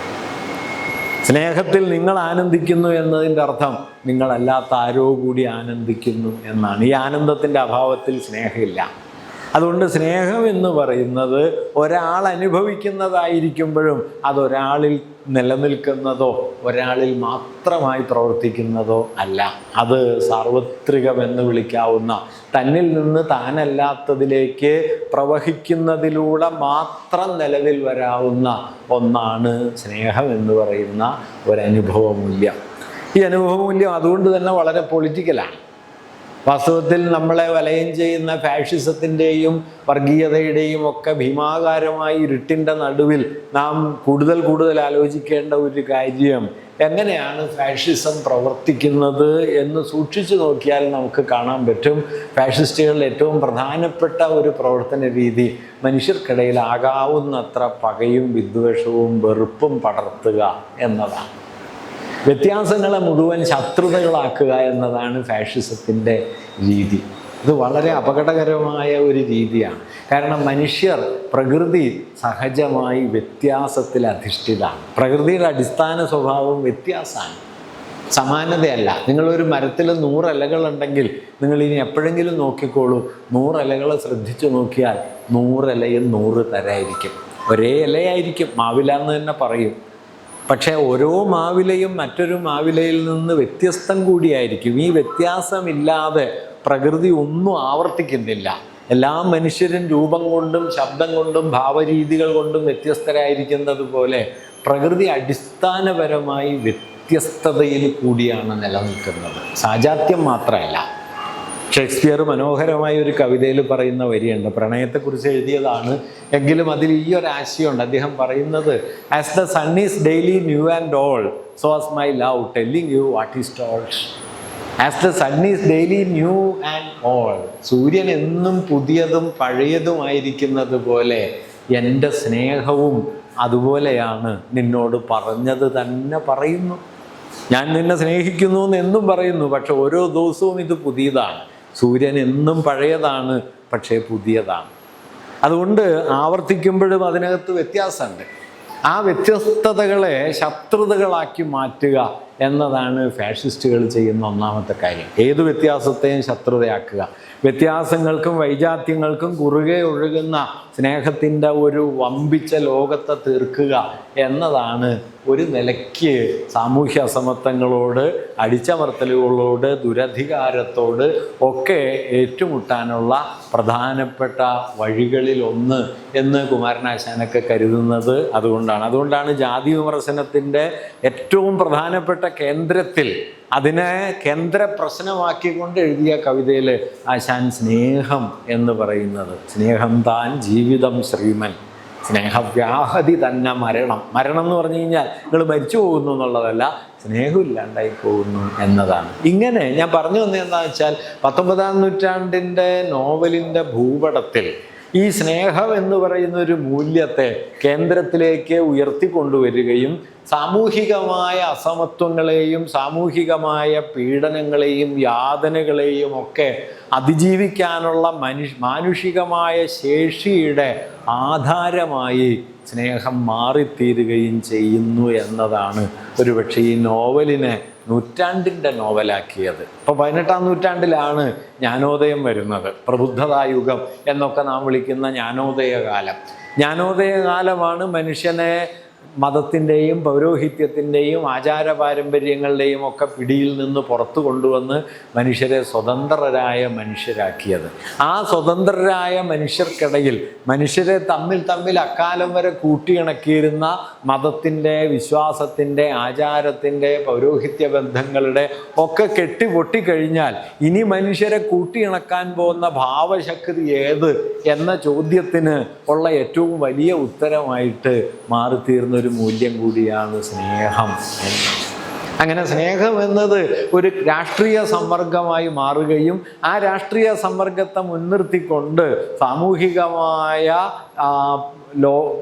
അനീതികളെയോ സാമൂഹ്യമായ അസമത്വങ്ങളെയോ മറികടക്കാൻ മനുഷ്യരെ പരിശീലിപ്പിക്കുകയും ചെയ്ത ഒരു കൃതി. ഒരു പക്ഷേ 19-ാം നൂറ്റാണ്ട് ജന്മം നൽകിയ ഹ്യൂമനിസം എന്നൊക്കെ നാം വിളിച്ചു പോരുന്ന മാനവവാദത്തിൻ്റെ സാഹിതീയമായ ഏറ്റവും വലിയ ആഖ്യാനമായിട്ട് മാറിത്തീർന്ന കൃതിയാണ് വാസ്തവത്തിൽ പാവങ്ങൾ എന്നത്. ഈ ഒരു അടിസ്ഥാന മൂല്യത്തിലാണ് അത് നൂറ്റാണ്ടിൻ്റെ നോവലായത്. ആ നൂറ്റാണ്ടിൽ എഴുതപ്പെട്ട ഏറ്റവും ശ്രേഷ്ഠമായ, ഏറ്റവും ശില്പഭദ്രതയുള്ള, ഏറ്റവും ദാർശനിക മഹിമയുള്ള കൃതി ആയതുകൊണ്ടല്ല. ചില കൃതികൾ അങ്ങനെയാണ്. ഒരു കാലത്തിൻ്റെ മുഴുവൻ സ്പിരിറ്റിനെയും ആ കൃതികൾ ഉൾക്കൊള്ളുകയും ആ സ്പിരിറ്റിൻ്റെ കൂടി ബലം കൊണ്ട് അത് അടുത്ത തലമുറകളിലേക്ക് പകരുകയും ചെയ്യും. അതുകൊണ്ട് തൻ്റെ നോവൽ ഫ്രാൻസിൻ്റെ 19-ാം നൂറ്റാണ്ടിൻ്റെ ആദ്യ പകുതിയിലെ 30-35 വർഷക്കാലം വരുന്ന ഫ്രഞ്ച് ജീവിതമാണ് തൻ്റെ നോവലിൻ്റെ കഥാപരമായ അടിത്തറയെങ്കിലും തൻ്റെ നോവൽ അവിടെ തുടങ്ങി അവിടെ അവസാനിക്കുന്ന ഒന്നല്ല എന്ന കാര്യം യൂഗോവിന് നല്ല ബോധ്യമുണ്ടായിരുന്നു. അദ്ദേഹം ഈ നോവലിന് ഒരാമുഖം എഴുതുന്നുണ്ട്. ഒരുപക്ഷെ 10,000-2000 പേജിൽ അതിവിസ്തൃതമായി പരന്നു കിടക്കുന്ന ലോകത്തെഴുതപ്പെട്ട നോവലുകളിൽ ഏറ്റവും വലിയ നോവലുകൾ, ഒരുപക്ഷെ പാവങ്ങളെക്കാൾ വലിയ നോവൽ എന്ന് പറയാൻ ലോകത്തെല്ലാം കൂടി എടുത്താൽ ഒരു 10-25 നോവലുകളായിരിക്കും ഒരുപക്ഷെ ഉണ്ടാവുക. അത്രയേ ഉള്ളൂ. ഇത് 10,000-2000-ഓളം പേജുണ്ട്. ഇത് ആ നോവലിൻ്റെ ആമുഖം ലോകത്തെഴുതപ്പെട്ട ഏറ്റവും ചെറിയ ആമുഖമാണ്. ഒറ്റ വാക്യമാണ്. അതിദീർഘമായൊരു വാക്യമാണ്, പക്ഷെ ഒറ്റ വാക്യമാണ്. അങ്ങനെ ഒറ്റ വാക്യം കൊണ്ട് താൻ എഴുതിയ ലോകത്തെ ഏറ്റവും വലിയ നോവലുകളിൽ ഒന്നിന് യൂഗോ ആമുഖം എഴുതി. ആ ആമുഖം ഞാൻ വായിക്കാം. ഒറ്റ വാക്യമാണെങ്കിലും ദീർഘമാണ്. നിയമത്തിൻ്റെയും ആചാരത്തിൻ്റെയും ബലത്തിന്മേൽ ഭൂമിയിലെ പരിഷ്കാരത്തിൻ്റെ നടുക്ക് നരകങ്ങളെ ഉണ്ടാക്കി വച്ചുകൊണ്ടും മനുഷ്യകർമ്മത്തെ വിധിയോട് കൂട്ടിച്ചേർത്തുകൊണ്ടും സമുദായത്താൽ കൽപ്പിക്കപ്പെടുന്ന തീവ്ര ശിക്ഷാവിധികൾ എത്ര കാലം നിലനിൽക്കുന്നുവോ, പുരുഷാന്തരത്തിലെ 3 വൈഷമ്യങ്ങൾ, പുരുഷന്മാർക്ക് വമ്പിച്ച ദാരിദ്ര്യം മൂലമുള്ള അധപ്പതനം, സ്ത്രീക്ക് വിശപ്പ് കാരണമുണ്ടാകുന്ന മാനഹാനി, കുട്ടികൾക്ക് അറിവില്ലായ്മയാൽ നേരിടുന്ന വളർച്ചയില്ലായ്മ, ഇവ എത്ര കാലം തീരാതെ അവശേഷിക്കുന്നുവോ, ലോകത്തിൻ്റെ ഏതു ഭാഗത്തെങ്കിലും സാമുദായികമായ വീർപ്പടങ്ങൾ പിടിപെടാൻ എത്ര കാലം വഴിയുണ്ടോ, മറ്റൊരു വിധത്തിൽ കുറെ കൂടി വ്യാപ്തിയുള്ള അർത്ഥത്തിൽ പറയുകയാണെങ്കിൽ ഭൂമിയിൽ എത്ര കാലം അജ്ഞാനവും ദാരിദ്ര്യവും ഉണ്ടോ അത്ര കാലം പാവങ്ങൾ പോലുള്ള പുസ്തകങ്ങൾ ഒരിക്കലും പ്രയോജനപ്പെടാതെ വരില്ല. ഇതാണ് ആ വാക്യം. ഇത്രയും ദീർഘമായ ഒരൊറ്റ വാക്യത്തിൽ തൻ്റെ കൃതി എന്താണ് എന്ന് യൂഗോ രേഖപ്പെടുത്തുന്നുണ്ട്. 3 കാര്യങ്ങളിലാണ് അദ്ദേഹം ഊന്നുന്നത്. ഒന്ന് ദാരിദ്ര്യം, രണ്ടാമത്തേത് ബാലപീഡ, കുട്ടികൾക്ക് ശരിയായ വളർച്ച കൈവരാൻ പറ്റുന്ന മട്ടിൽ പുസ്തകങ്ങളും ആഹാരവും ഒന്നും ലഭിക്കാത്ത സ്ഥിതി, മൂന്നാമത് സ്ത്രീകൾ നേരിടേണ്ടി വരുന്ന മാനഹാനി. ഈ 3 വൈഷമ്യങ്ങൾ എത്ര കാലം നിലനിൽക്കുന്നുവോ ആ കാലം മുഴുവൻ ഈ കൃതിയിൽ നിലനിൽക്കും എന്നാണ് അദ്ദേഹം ഈ ആമുഖത്തിൽ പറഞ്ഞു വച്ച ഒരു കാര്യം. പിന്നീട് അദ്ദേഹം തൻ്റെ ഇറ്റാലിയൻ പ്രസാധകന്, പരിഭാഷകന് ഒരു കത്തയക്കുന്നുണ്ട്. അതതിൻ്റെ അടുത്ത വർഷമാണ്. ഇറ്റാലിയൻ പരിഭാഷ വന്നപ്പോൾ അതിൻ്റെ പ്രസാധകനയച്ച കത്തിലും തൻ്റെ നോവലിനെ കുറിച്ചുള്ള ചില ആശയങ്ങൾ യൂഗോ എഴുതുന്നുണ്ട്. അതിൽ പ്രധാനപ്പെട്ട ഒരാശയം ഇതാണ്: പാവങ്ങൾ എന്ന പുസ്തകം എല്ലാ രാജ്യക്കാർക്കും വേണ്ടി എഴുതപ്പെട്ടതാണെന്ന് നിങ്ങൾ പറയുന്നത് ശരിയാണ്. അതെല്ലാവരും വായിച്ചു നോക്കുമോ എന്നെനിക്ക് അറിഞ്ഞുകൂടാ. പക്ഷേ ഞാനത് എല്ലാവർക്കും കൂടി എഴുതിയിട്ടുള്ളതാണ്. സാമുദായികമായ വിഷമതകൾ രാജ്യസീമകളെ കവച്ചു കടക്കുന്നു. മനുഷ്യജാതിക്കുള്ള വ്രണങ്ങൾ, ഭൂമണ്ഡലം മുഴുവൻ വ്യാപിച്ചു കിടക്കുന്ന ആ വമ്പിച്ച വ്രണങ്ങൾ, ഭൂപടത്തിൽ വരയ്ക്കപ്പെട്ട ചുവന്നതോ നീലച്ചതോ ആയ ഓരോ അതിർത്തി അടയാളങ്ങൾ കണ്ടതുകൊണ്ട് നിൽക്കുന്നതല്ല. മനുഷ്യവംശത്തിൻ്റെ യാതനകൾക്ക് ദേശീയതകളുടെയോ രാഷ്ട്രങ്ങളുടെയോ ഒന്നും അതിരില്ല എന്ന് പ്രഖ്യാപിക്കുന്ന സാർവദേശീയതയുടെ ഒരു തലം യൂഗോ തൻ്റെ നോവലിനെ മുൻനിർത്തി തന്നെ ഭാവന ചെയ്യുന്നുണ്ട്. തുടർന്ന് അദ്ദേഹം എഴുതുന്നത്, മനുഷ്യൻ അജ്ഞനും നിരാശനുമായി എവിടെയുണ്ടോ, ഭക്ഷണത്തിന് വേണ്ടി സ്ത്രീകൾ എവിടെ വിൽക്കപ്പെടുന്നുവോ, അറിവിനായുള്ള പുസ്തകവും തണുപ്പകറ്റാനുള്ള നെരിപ്പോടും കിട്ടാതെ കുട്ടികൾ എവിടെയെല്ലാം കഷ്ടപ്പെടുന്നുണ്ടോ അവിടെയെല്ലാം പാവങ്ങളെന്ന പുസ്തകം വാതിക്കൽ മുട്ടി വിളിച്ചു പറയും, എനിക്ക് വാതിൽ തുറന്നു തരിക, ഞാൻ വന്നത് നിങ്ങളെ കാണാൻ. ഇങ്ങനെ ഒരു കൃതി ഞാൻ പറഞ്ഞു വന്നത് 19-ാം നൂറ്റാണ്ട് രൂപപ്പെടുത്തിയ ഏറ്റവും മഹിമയുറ്റ സാമൂഹിക ആശയങ്ങളിൽ ഒന്നിനെ സാഹിത്യവൽക്കരിക്കുകയാണ് പാവങ്ങൾ ചെയ്തത്. ആ സാമൂഹിക ആശയത്തിൻ്റെ പേര് മാനവബോധം, മാനവവാദം എന്നതാണ്. അതിൽ ധാരാളം പരിമിതികളൊക്കെ ഉണ്ട് കേട്ടോ. കാരണം 19-ാം നൂറ്റാണ്ട് മാനവബോധം, മാനവവാദം എന്ന ആശയമൊക്കെ രൂപപ്പെടുത്തുന്ന സമയത്ത് തന്നെ ഈ അവർ മുമ്പോട്ട് വയ്ക്കുന്ന മാനവികതാ സങ്കല്പം വാസ്തവത്തിൽ വളരെ പരിമിതപ്പെട്ട ഒന്നായിരുന്നു എന്ന പ്രശ്നം പിൽക്കാലത്ത് പലരും ചൂണ്ടിക്കാണിച്ചിട്ടുണ്ട്. ഇപ്പോൾ 19-ാം നൂറ്റാണ്ടിൻ്റെ തുടക്കത്തിൽ ജ്ഞാനോദയത്തെക്കുറിച്ച് ഏറ്റവും വലിയ ആശയാവലികൾ അവതരിപ്പിച്ച ഒരു ചിന്തകനായിരുന്നു ഇമ്മാനുവൽ കാന്റ്. കാന്റാണ് മനുഷ്യൻ്റെ യുക്തിബോധത്തിൻ്റെ നിരങ്കുശമായ ആവിഷ്കാരമാണ് ജ്ഞാനോദയം എന്ന് അദ്ദേഹത്തിൻ്റെ അതിപ്രസിദ്ധമായ പ്രബന്ധത്തിൽ വാട്ട് ഈസ് എൻലൈറ്റൻമെൻറ്റ് എന്ന പ്രബന്ധത്തിൽ പറയുന്നത്. ആ ഇമ്മാനുവൽ കാന്റ് പക്ഷേ ആഫ്രിക്കക്കാരെ മനുഷ്യരായി കണ്ടിരുന്നില്ല. ആഫ്രിക്കക്കാരെ അദ്ദേഹം മനുഷ്യരായി കണ്ടിരുന്നില്ല. മാനുഷികതയിലേക്ക് പ്രവേശിച്ചിട്ടില്ലാത്ത, മൃഗജീവിതാവസ്ഥ പിന്നിട്ടിട്ടില്ലാത്ത ഒരാളായിട്ടാണ്, ജനതയായിട്ടാണ് ആഫ്രിക്കക്കാരെ കാന്റ് കണ്ടത്. മനുഷ്യസ്നേഹത്തിൻ്റെ ഇത്രയും വലിയ ആശയങ്ങൾ അവതരിപ്പിച്ച വിക്ടർ യൂഗോ തന്നെ കേരളത്തിൽ ആരും അതങ്ങനെ ശ്രദ്ധിച്ചിട്ടില്ല. കൊളോണിയലിസത്തിൻ്റെ അനുകൂലിയായിരുന്നു. യൂഗോ കൊളോണിയലിസത്തെ പിന്തുണച്ച ഒരാളാണ്. 1879 മെയ് മാസത്തിൽ അടിമക്കച്ചവട നിരോധനത്തിന് വേണ്ടി പ്രവർത്തിച്ച ഒരു വിക്ടർ സ്കോളർ എന്ന് പറയുന്ന ഒരാൾക്ക് നൽകിയ ഒരു സ്വീകരണ വേളയിൽ സംസാരിക്കുമ്പോൾ യൂഗോ പറഞ്ഞ 2-3 വാക്യങ്ങൾ അദ്ദേഹത്തെക്കുറിച്ചുള്ള പല ചർച്ചകളിലും ഉദ്ധരിച്ച് കണ്ടിട്ടുണ്ട്. അതിലൊന്നിങ്ങനെയാണ്: Mediterranean sea formed a natural divide between ultimate civilization and utter barbarism. മധ്യധരണ്യാഴി സമ്പൂർണമായ പ്രാകൃതത്വത്തിനും പരമമായ നാഗരികതയ്ക്കുമിടയിൽ പ്രകൃതി സഹജമായ ഒരു വിടവുണ്ടാക്കി. പടിഞ്ഞാറ് അൾട്ടിമേറ്റ് സിവിലൈസേഷൻ, ആഫ്രോ ഏഷ്യൻ രാജ്യങ്ങളൊക്കെ അട്ടർ ബാർബറിസം. ഇത് 19-ാം നൂറ്റാണ്ടിൽ കൊളോണിയലിസം ഉണ്ടാക്കിയ, ഇന്ത്യയൊക്കെ ഭരിക്കുന്ന സമയത്ത് ബ്രിട്ടീഷ് ഇമ്പീരിയലിസം മുമ്പോട്ട് വെച്ച സിവിലൈസിങ് മിഷൻ, പരിഷ്കരണ ദൗത്യം, സംസ്കാരശൂന്യരായ കിഴക്കൻ ജനതയെ വെളിച്ചത്തിലേക്ക് നയിക്കുകയാണ് ഞങ്ങൾ ചെയ്യുന്നത് എന്ന യൂറോപ്യൻ കൊളോണിയലിസ്റ്റുകളുടെ വാദഗതി തന്നെയാണ് വാസ്തവത്തിൽ ഇതിൽ നമ്മൾ കാണുന്നത്. അത്തരം വാദങ്ങളൊക്കെ അദ്ദേഹത്തിൻ്റെ ഉണ്ട്. ഇതിനേക്കാൾ മാരകമായ ഒരു വാക്യം കൂടി ഉണ്ട്. In the 19th century the white man made a man out of the black. In the 20th century Europe will make a world out of Africa.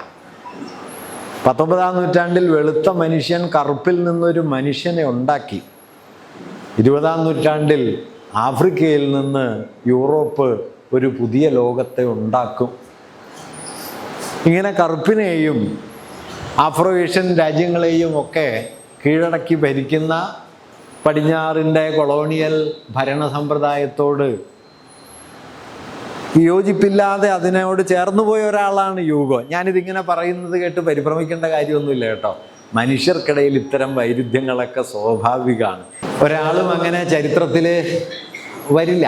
പലതിലും നമുക്കത് കാണാൻ പറ്റും. ഞാനിത് പറഞ്ഞത് ഇങ്ങനെയൊക്കെ പറയുന്ന സമയത്ത് തന്നെ യൂഗോ ചെയ്തൊരു കാര്യം, 19-ാം നൂറ്റാണ്ട് രൂപപ്പെടുത്തിയ ഏറ്റവും മഹിമയുറ്റ രാഷ്ട്രീയ ആശയത്തെ അദ്ദേഹം നോവലിലേക്ക് പരിഭാഷപ്പെടുത്തുകയും ആ നോവൽ മാനവികതാബോധം, മനുഷ്യസ്നേഹം എന്ന രാഷ്ട്രീയ ആശയത്തെ അതിൻ്റെ ചരിത്രപരമായ പശ്ചാത്തലത്തിൽ നിന്നൊക്കെ ഉയർത്തിക്കൊണ്ടുവന്ന് ഒരർത്ഥത്തിൽ ചരിത്രേതരമായി പ്രവർത്തിക്കുന്ന ഒരു ഭാവശക്തി പോലെ അതിനെ പ്രതിഷ്ഠിച്ചു. അപൂർവം കൃതികളാണ്. ഒരു കാലഘട്ടത്തിൻ്റെ നടുവിൽ നിൽക്കുകയും ആ കാലത്തിൽ നിന്ന് അതിൻ്റെ അടിസ്ഥാന ഊർജം സ്വാംശീകരിക്കുകയും പല കാലങ്ങൾക്ക് പാകമായ നിലയിൽ അതിനെ പ്രക്ഷേപിക്കുകയും ചെയ്യുന്നു.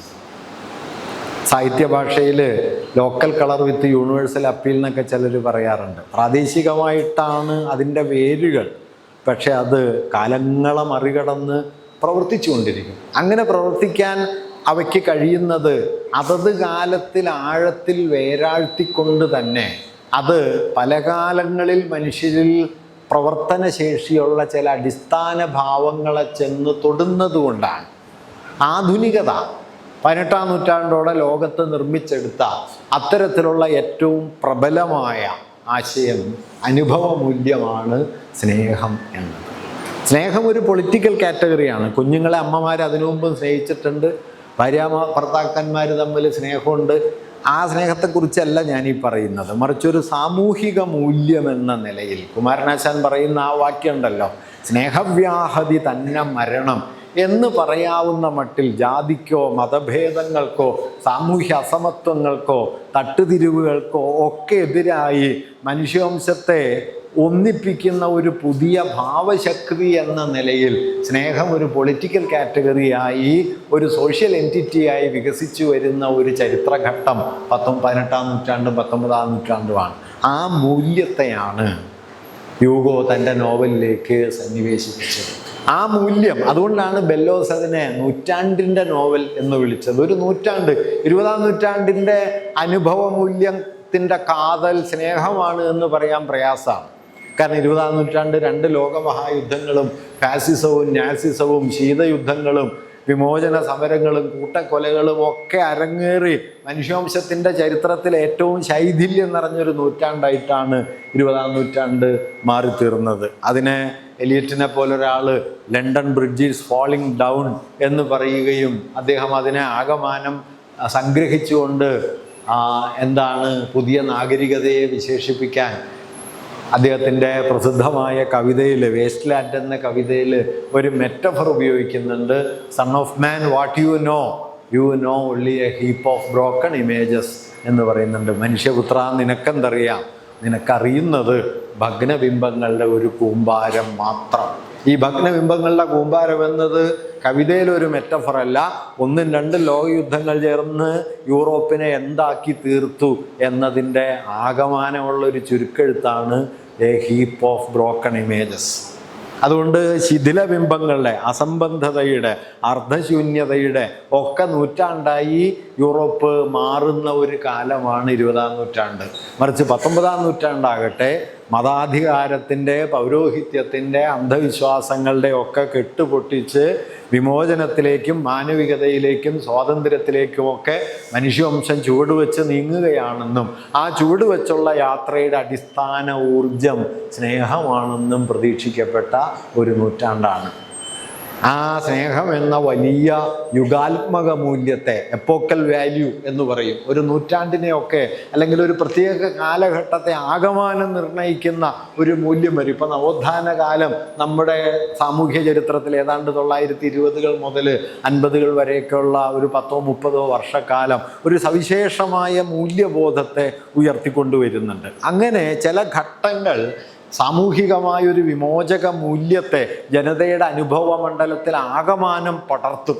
ഇങ്ങനെ 19-ാം നൂറ്റാണ്ട് യൂറോപ്പിൻ്റെ അനുഭവ മണ്ഡലത്തിൽ വലിയ തോതിൽ പടർത്തിയ ഒരു ആഴമേറിയ അനുഭവ മൂല്യമായിട്ടാണ് സ്നേഹം വന്നത്. ഈ സ്നേഹത്തിലാണ് ഹ്യൂഗോ വേരാഴ്ത്തി നിന്നത്. അതുകൊണ്ടാണ് അതിനേക്കാൾ മഹത്തരമായ പല നോവലുകളും ആ നൂറ്റാണ്ടിൽ ഉണ്ടായെങ്കിലും, ആ പതിറ്റാണ്ടിൽ തന്നെ ഉണ്ടായെങ്കിലും അവയേക്കാളൊക്കെ നൂറ്റാണ്ടിൻ്റെ നോവൽ എന്ന പദവിയിലേക്ക് എത്തിയത്. അതുകൊണ്ടാണ് യോസ പറഞ്ഞത് ഷേക്സ്പിയർക്ക് ശേഷം 5 ഭൂഖണ്ഡങ്ങളെയും കീഴടക്കിയത് പാവങ്ങളാണ് എന്ന് പറയുന്നത്. അതിൻ്റെ കാരണം ഇതാണ്.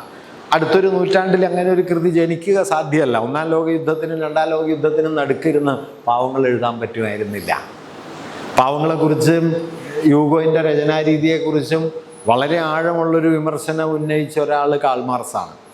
മാർക്സ് ഈ കൃതിയെക്കുറിച്ചല്ല, ഈ കൃതിയിൽ പ്രതിപാദിക്കപ്പെടുന്നതും പിന്നീട് യൂഗോ ഫ്രാൻസ് വിട്ടുപോകുന്നതിന് കാരണമായതുമായ ഒരു സംഭവമുണ്ട്. യൂഗോ 1852 ഫ്രാൻസ് വിട്ടുപോയി. പിന്നെ അദ്ദേഹം 1870 ഫ്രാൻസിലേക്ക് മടങ്ങി വരുന്നത്. ഈ നോവലൊക്കെ പാരീസിൽ പ്രസാദനം ചെയ്യുന്ന സമയത്ത് യൂഗോ ഫ്രാൻസിന് പുറത്ത് അദ്ദേഹം എക്സൈലാണ്, പ്രവാസിയായിട്ട് അഭയാർത്ഥിയായിട്ട് ജീവിക്കുകയാണ്. അത് റിപ്പബ്ലിക്കൻ ഭരണത്തെ അട്ടിമറിച്ചുകൊണ്ട് പഴയ നെപ്പോളിയൻ ഭരണത്തിൻ്റെ അവശിഷ്ട വേഷം എന്ന മട്ടിൽ ലൂയി നെപ്പോളിയൻ എന്ന് വിളിക്കുന്ന ഒരു താള് ഒരു കോമാളി അധികാരത്തിൽ വരികയും, കോമാളി എന്ന് പറഞ്ഞാൽ നമുക്ക് എളുപ്പം മനസ്സിലാവും, നമ്മുടെ കാലത്തും ഉണ്ട് അങ്ങനെ, അതുകൊണ്ടാണ് ഞാൻ പറഞ്ഞത്. അങ്ങനെ ഒരാൾ അധികാരത്തിൽ വരികയും ഫ്രാൻസിൻ്റെ അധികാരം പിടിച്ചെടുക്കുകയും ചെയ്തപ്പോൾ യൂഗോ ചെയ്തത്, ഇനി ഇയാൾ അധികാരത്തിൽ നിന്ന് പോകാതെ ഞാൻ പാരീസിലേക്ക് മടങ്ങില്ല, ഫ്രാൻസിലേക്ക് മടങ്ങില്ല എന്ന് പറഞ്ഞ് അദ്ദേഹം തൻ്റെ പത്നിയോടൊപ്പം പ്രവാസിയായി അഭയാർത്ഥിയായി പോവുകയും പത്നി അഭയാർത്ഥി ജീവിതകാലത്ത് മരിക്കുകയും അവരുടെ ജഡത്തെ ഫ്രാൻസിൻ്റെ അതിർത്തി വരെ മാത്രം അനുഗമിക്കുകയും ഫ്രാൻസിൽ കാലുകുത്താതിരിക്കുകയും ചെയ്തു അദ്ദേഹം. പിന്നീട് ഇയാൾ അധികാരത്തിൽ നിന്ന്, ലൂയി നെപ്പോളിയൻ അധികാരത്തിൽ നിന്ന് പോയി സ്ഥാനഭ്രഷ്ടനായതിനു ശേഷമാണ് 1870 യൂഗോ മടങ്ങി വരുന്നത്. യൂഗോ ഒരു വലിയ നാഷണൽ ഹീറോ ആയിരുന്നു കേട്ടോ. നമുക്കിന്നൊന്നും സങ്കല്പിക്കാൻ പറ്റാത്ത മട്ടിലുള്ളൊരു ദേശീയ ബിംബമായിരുന്നു യൂഗോ. അദ്ദേഹം മരിച്ച സമയത്ത് പാരീസിൽ അദ്ദേഹത്തിൻ്റെ ശവസംസ്കാര ചടങ്ങിൽ പങ്കെടുത്തത് 20 ലക്ഷം പേരാണ്. ഗാന്ധിയുടെ സംസ്കാര ചടങ്ങിൽ പങ്കെടുത്തത് 10 ലക്ഷം പേരാണ്. അത് 1948, ഇത് 1850. ഞാനപ്പോൾ വെറുതെ ഒന്ന് തിരഞ്ഞു നോക്കി, ആ കാലത്ത് പാരീസിലാകെ എത്ര ജനങ്ങളുണ്ടെന്ന്. 25 ലക്ഷം പേർ. 25 ലക്ഷം പേര് മാത്രമുള്ള പാരീസിൽ 20 ലക്ഷം പേർ യൂഗോൻ്റെ സംസ്കാര ചടങ്ങിൽ പങ്കെടുക്കുന്ന മട്ടിൽ ഫ്രഞ്ച് ജനതയുടെ സ്വാതന്ത്ര്യബോധത്തിൻ്റെ, മാനവികതയുടെ, പുരോഗതി സങ്കല്പത്തിൻ്റെ, നീതിബോധത്തിൻ്റെ ഒക്കെ മുഴുവൻ പ്രതിനിധിയായിട്ടാണ് യൂഗോ മാറി തീർന്നത്. അങ്ങനെ ഒരാൾ ഫ്രാൻസിൽ അതിനു മുമ്പില്ല, ഫ്രാൻസിൽ അതിന് ശേഷവും ഇല്ല. ഒരുപക്ഷെ ലോക സാഹിത്യത്തിൽ തന്നെ യൂഗോയ്ക്ക് കിട്ടിയതുപോലെ ജീവിച്ചിരിക്കുന്ന കാലത്ത് ഇത്ര വിപുലമായ, നമുക്ക് സങ്കല്പിക്കാൻ പറ്റില്ല, ഒരു 20 ലക്ഷം പേർ. 20 ലക്ഷം പേർ എന്ന് പറഞ്ഞാൽ പാരീസിലെ മൊത്തം ജനസംഖ്യയുടെ 90% കഴിഞ്ഞു. അത്രയും ആളുകൾ പങ്കെടുക്കുന്ന ഒരു സംസ്കാര ചടങ്ങ്, അത്രയും വലിയ സംസ്കാര ചടങ്ങ് അവിടെ ഒരു ചക്രവർത്തിക്കും കിട്ടിയിട്ടില്ല, ഒരു പ്രധാനമന്ത്രിക്കും കിട്ടിയിട്ടില്ല, യൂഗോയ്ക്ക് കിട്ടി. ഞാൻ പറഞ്ഞതെന്ന് വെച്ചാൽ ആ കാലത്തിൻ്റെ മുഴുവൻ സ്പിരിറ്റും, അത് യൂഗോ ഒരാളോടുള്ള ഒരു ആദരവ് മാത്രമല്ല. ഞാനീ പറഞ്ഞല്ലോ, ജ്ഞാനോദയവും ഫ്രഞ്ച് വിപ്ലവവും പിന്നീട് റിപ്പബ്ലിക്കൻ ഭരണവും 1848 കലാപവും 1871 പാരീസ് കമ്മ്യൂണും ഒക്കെ ഉണ്ടാക്കിയ വിമോചനത്തിൻ്റെ മുഴുവൻ ആശയാവലികളെയും മൂല്യങ്ങളെയും ഒറ്റ ആളിൽ കൂടിച്ചേർന്ന് നിൽക്കുന്നതായി ഫ്രഞ്ച് ജനത കണ്ട ഒരാളുടെ പേരാണ് വിക്ടർ യൂഗോ എന്നത്. അത്രയും വലിപ്പം ഉണ്ടായിരുന്നു ആ ജീവിതത്തിന്. അത്രയും വലിപ്പം വാസ്തവത്തിൽ മൂപ്പരുടെ എഴുത്തിനില്ല കേട്ടോ. പക്ഷേ ഈ ജീവിതത്തിൻ്റെ വലിപ്പം മൂപ്പരുടെ എഴുത്തിലേക്കും കൂടി നമ്മൾ ആരോപിച്ചത് കൊണ്ട് അദ്ദേഹത്തിൻ്റെ എഴുത്തിനും വലിയ ശോഭ ജീവിതകാലത്ത് തന്നെ കൈവരുകയുണ്ടായി. അങ്ങനെ അതിബൃഹത്തായ ഒരു ജീവിതം ജീവിച്ച ആളാണ് യൂഗോ. അങ്ങനെ 1852 അദ്ദേഹം പോയി 70 വരെ പുറത്തു നിന്നു. ഇങ്ങനെ യൂഗോ നാട് വിട്ടുപോകാൻ കാരണക്കാരനായ ലൂയി നെപ്പോളിയനെ കുറിച്ചാണ് മാർക്സിൻ്റെ ഏറ്റവും പ്രധാനപ്പെട്ട ചരിത്ര ഗ്രന്ഥങ്ങളിൽ ഒന്ന് 18th ബ്രൂമയർ ഓഫ് ലൂയി ബോണപ്പാർട്ട് എന്ന പേരിൽ അദ്ദേഹം 1852 എഴുതുന്നത്. അതിൻ്റെ തുടക്കത്തിലാണ് ചരിത്രപ്രസിദ്ധമായ മാർക്സിൻ്റെ ഒരു വാക്യം വരുന്നത്. Hegel says history repeats, he forgets to add first as tragedy then as farce. ചരിത്രം ആവർത്തിക്കുന്നു എന്ന് ഹെഗൽ പറയുന്നു, പക്ഷെ ഒരു കാര്യം കൂട്ടിച്ചേർക്കാനായിട്ട് അദ്ദേഹം മറന്നുപോയി. ആദ്യം ദുരന്തമായും പിന്നെ പ്രഹസനമായും. ഫസ്റ്റസ്റ്റ് ട്രാജഡി ദെൻ എസ് ഫാൾസ്. അതിഗംഭീരമായ പുസ്തകമാണ് കേട്ടോ. മാർക്സ് എഴുതിയ ചരിത്ര വിശകലനത്തിൽ തൻ്റെ കാലത്തിൻ്റെ ഒരു ചരിത്രാവസ്ഥയെ ഏറ്റവും ക്രിട്ടിക്കലായി നോക്കിക്കണ്ടുകൊണ്ട് മാർക്സ് 3 പുസ്തകങ്ങൾ എഴുതിയിട്ടുള്ളൂ. ഒന്ന് ക്ലാസ് സ്ട്രഗിൾ ഇൻ ഫ്രാൻസ്, മറ്റൊന്ന് സിവിൽ വാർ ഇൻ ജർമ്മനി, മൂന്നാമത്തേത് 18th ബ്രൂമയർ ഓഫ് ലൂയി ബോണപ്പാർട്ട്. ഇത് നോക്കിയാൽ ആ പുസ്തകം വേറെ നിലയ്ക്ക് നിങ്ങൾക്ക് വായിക്കാവുന്നതാണ്. 19-ാം നൂറ്റാണ്ടിൽ ഗദ്യത്തിന് കൈവന്ന കാവ്യാത്മക ഭംഗി കാണണമെങ്കിൽ ഒരുപക്ഷെ വായിക്കാവുന്ന ഏറ്റവും വലിയ കൃതി 18th ബ്രൂമേറാണ്. അത്ര പോയറ്റിക്കാണ്. മാർക്സ് സ്വയമേവ ഒരു കവിയായിരുന്നു. അദ്ദേഹത്തിൻ്റെ നിങ്ങൾക്കറിയാമല്ലോ, ഈ മാനിഫെസ്റ്റോ മാർസാണ് എഴുതിയത്. മാർസിൻ്റെ എംഗൽസിൻ്റെയും പേരിലാണ് നമ്മളത് മനസ്സിലാക്കുന്നതെങ്കിലും അതിൻ്റെ റിട്ടൺ ഡോക്യുമെൻ്റ് മാർസിൻ്റെതാണ്. എംഗൽസ് അതിൻ്റെ ആദ്യത്തെ primary document principles of communism എന്ന പേരിൽ 1845 എംഗൽസ് ഒരു ഡോക്യുമെൻ്റ് എഴുതുന്നുണ്ട്. അതിനെ കൂടി ചേർത്തിട്ടാണ് മാർസ് മാനിഫെസ്റ്റോ എഴുതുന്നത്. എഴുതി തയ്യാറാക്കിയത് മാർസാണ്. അത് ആ കൃതിയിൽ നോക്കിയാൽ നിങ്ങൾക്കറിയാം, അത്ര മുഴക്കമുള്ള, ഉംബർട്ടോ പറയുന്നുണ്ട്, ബിഥോവൻ്റെ ഒരു സിംഫണിയുടെ ഉച്ചസ്ഥായിയിലുള്ള മുഴക്കം പോലെയാണ് ഈ മാനിഫെസ്റ്റോ ആരംഭിക്കുന്നത്. A spectre is haunting the Europe, യൂറോപ്പിനെ ഒരു ഭൂതം പിടികൂടിയിരിക്കുന്നു എന്ന് തുടങ്ങുന്ന അതിൻ്റെ ആദ്യ വരി തന്നെ ഭയങ്കരമായൊരു സിംഫണിയുടെ ഉച്ചസ്ഥായിയിലുള്ള മുഴക്കത്തെ ദ്യോതിപ്പിക്കുന്നു എന്നൊക്കെ എഴുതുന്നുണ്ട്. അതിനേക്കാൾ മനോഹരമെന്ന് എനിക്ക് തോന്നിയ ഒരു കൃതിയാണ് 18th ബ്രൂമേർ. അതിഗംഭീരമായ, ഞാൻ ഒരു കാര്യമില്ലെങ്കിലും ചില സ്ഥലത്തൊക്കെ അത് ഉദ്ധരിച്ച് ചേർത്തിട്ടുണ്ട്. ഭരതനാട്യത്തെക്കുറിച്ച് ഞാനൊരു പുസ്തകം എഴുതിയപ്പോൾ അതിലെ ആദ്യത്തെ ഒരു വാക്യമായിട്ട് ബ്രൂമേറിലെ ഒരു ഭാഗം ഞാൻ ഉദ്ധരിച്ച് ചേർത്തിട്ടുണ്ട്. ചില കാര്യങ്ങളുണ്ട് കേട്ടോ. ഭൂതകാലത്തിൻ്റെ ആടയാഭരണങ്ങളൊക്കെ എടുത്തണിഞ്ഞ് ചരിത്രത്തിൻ്റെ ഒരു നിർണായക ഘട്ടത്തിൽ നമ്മൾ പുതിയ രംഗങ്ങൾ അഭിനയിക്കാൻ തുടങ്ങുന്നതിനെക്കുറിച്ച് പറഞ്ഞുകൊണ്ടാണ് അദ്ദേഹം ആ കൃതി തുടങ്ങുന്നത്. ആ 18th ബ്രൂമേറിൽ ലൂയി ബോണപ്പാർട്ടിനെ അതിനിശിതമായി വിശകലനം ചെയ്യുന്നുണ്ട് മാർസ്. ആ ബോണപ്പാർട്ട് തന്നെയാണ് യൂഗോ നാടുവിട്ടു പോകാൻ കാരണമായത്. അതിനെക്കുറിച്ച് യൂഗോ ഒരു പുസ്തകം എഴുതിയിട്ടുണ്ട്, ഈ ലൂയി ബോണപ്പാർട്ടിനെ കുറിച്ച്. അതിനെ വിശകലനം ചെയ്തുകൊണ്ട് മാർസ് പറയുന്ന ഒരു കാര്യം, ബോണപ്പാർട്ടിനെ, അത് ഈ നോവലിലും ബാധകമായ വിമർശനമാണ്, ബോണപ്പാർട്ട് എന്ന വ്യക്തിയെ അയാളുടെ നന്മതിന്മകളെ കേന്ദ്രീകരിച്ചുകൊണ്ട് സാമൂഹ്യ ചരിത്രം അവതരിപ്പിക്കുന്നത് വഴി വ്യക്തികളുടെ പദവി, വ്യക്തികൾക്ക് അമിതമായ ഒരു പദവി നൽകുകയാണ് യൂഗോ ചെയ്യുന്നത്. അദ്ദേഹം പറയുന്നത് യഥാർത്ഥത്തിൽ ഫ്രാൻസിൽ നിലനിന്ന വർഗവൈരുദ്ധ്യങ്ങളിൽ നിന്നാണ് ലൂയി ബോണപ്പാർട്ട് ഉണ്ടായി വരുന്നത്. അല്ലാതെ ലൂയി ബോണപ്പാർട്ടിൻ്റെ വ്യക്തിപരമായ മികവോ പരാധീനതയോ അല്ല അതിൻ്റെ പിന്നിലുള്ളത്. പക്ഷേ യൂഗോ കാണുന്നത് ഈ സാമൂഹ്യ വൈരുദ്ധ്യങ്ങളെയല്ല, വ്യക്തികളെയാണ്. എന്നിട്ട് അദ്ദേഹം പറയുന്നത് അതുകൊണ്ട് വെറും ഒരു മൂന്നാംകിട നേതാവായ, നാലാംകിട നേതാവായ ലൂയി ബോണപ്പാർട്ടിനെ ഒരു ചരിത്ര പുരുഷനെ പോലെയാണ് ഇയാൾ അവതരിപ്പിക്കുന്നത്. അത് മൂപ്പരുടെ വിശകലന രീതിയുടെ പരാധീനതയാണ് എന്ന് പറയുന്നുണ്ട്. യൂഗോ ജീവിക്കുന്ന കാലത്ത് തന്നെ ബെൽസാക്ക് ഉണ്ട്. മാർസിന് പ്രിയപ്പെട്ട നോവലിസ്റ്റ് ബെൽസാക്കാണ്, യൂഗോ ഒന്നുമല്ല. കാരണം യൂഗോയിൽ ഈ പറയുന്ന മനുഷ്യരുടെ നന്മതിന്മകളുടെയൊക്കെ പ്രഭാവമായിട്ട് മിക്കവാറും മനുഷ്യരെ തന്നെയാണ് കാണുക. ബെൽസാക്കാണ് മനുഷ്യർക്കപ്പുറം പോയിട്ട് സാമൂഹിക വൈരുദ്ധ്യങ്ങൾ എന്നതിലേക്ക് അതിനെ വികസിപ്പിക്കുന്നതായിട്ട് മാർസ് കരുതിയത്. ഞാൻ പറഞ്ഞു തന്നെ എന്താണെന്ന് വെച്ച് കഴിഞ്ഞാൽ, ഇങ്ങനെ രചനാപരമായൊക്കെ നോക്കിയാൽ മാർസ് അടക്കം, ഫ്ലോബേർ അടക്കം, ബോദ്ലെയർ അടക്കം, ഗോൺകോർ ബ്രദേഴ്സ് അടക്കം ഒക്കെ ധാരാളം പേർ അക്കാലത്ത് വിമർശനം ഉന്നയിച്ച ഒരു കൃതിയാണ് ഈ ലാ മിസറാബിൾ എന്ന് പറയുന്നത്. പക്ഷെ ആ വിമർശനങ്ങളെ ഒക്കെ അപ്രസക്തമാക്കിക്കൊണ്ട് 1.5 നൂറ്റാണ്ട് കഴിഞ്ഞ് ഇപ്പം 170 കൊല്ലമായി പാവങ്ങൾ തുടരുന്നു. ഒരുപക്ഷെ പാവങ്ങൾ കുറിച്ച് പറയുന്നതിന് സമാനമായി പറയാവുന്നത് ഷേക്സ്പിയറെ കുറിച്ച് മാത്രമാണ്. അതൊരു ടെക്സ്റ്റ് അല്ല, അതൊരു ഡിസ്കോഴ്സാണ്, ഒരു പാരമ്പര്യമാണ് എന്നൊക്കെ വേണമെങ്കിൽ പറയാം. കാരണം ലോകത്തെ മിക്കവാറും വലിയ ഭാഷകളിലൊക്കെ പാവങ്ങൾക്ക് പരിഭാഷയുണ്ടായി. ഇംഗ്ലീഷിൽ 1863 മുതൽ 2013 വരെ 8 പരിഭാഷകളുണ്ടായി.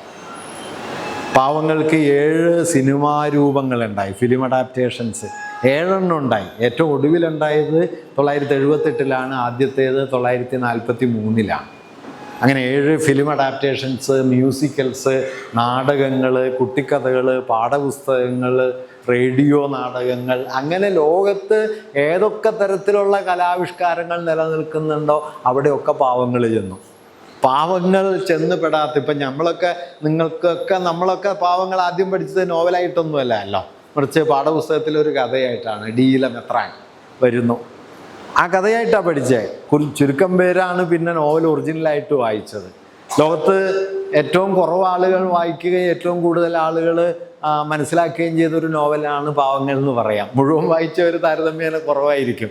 ഇനി അത് കുറഞ്ഞു പോകാനാണ് സാധ്യത. കാരണം നമ്മൾ ഈ റീൽസിൻ്റെയൊക്കെ ഒരു കാലമായല്ലോ. അപ്പം അതുകൊണ്ട് ഇനിയിപ്പോൾ ഇത്രയും നേരം 2000 പേജുള്ള നോവൽ വായിച്ചു തീർക്കാൻ ഇനി ആരെക്കൊണ്ട് പറ്റും എന്നത് ഒരു കാരണം വേറൊരു ഫോർമാറ്റ് വികസിച്ച് വരുന്നു. അത് മറ്റൊരു കാര്യം. ഞാൻ പേഴ്സണലി ഒരു അനുഭവം പറയാം. ഞാൻ 3 കൊല്ലം മുമ്പ് MA വിദ്യാർത്ഥികളുടെ എല്ലാ കൊല്ലവും പുതിയ ബാച്ച് വരും. അപ്പോൾ ആ വർഷത്തെ ബാച്ച് വന്നു. ആദ്യത്തെ ക്ലാസ്സിൽ ഞാനിങ്ങനെ ചെന്നു.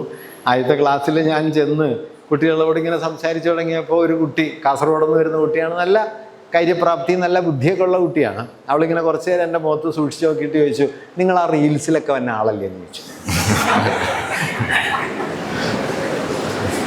അപ്പം അതൊരു പുതിയ കാലമാണ്. അപ്പം ഞാൻ ആലോചിച്ചു 35 കൊല്ലമായി പ്രസംഗിക്കാൻ തുടങ്ങിയിട്ട് 21 പുസ്തകം ഇത്രയും കാലത്തിനിടയിൽ എഴുതിയിട്ടുണ്ട്. ഇപ്പം അവശേഷിപ്പ് റീൽസാണ്.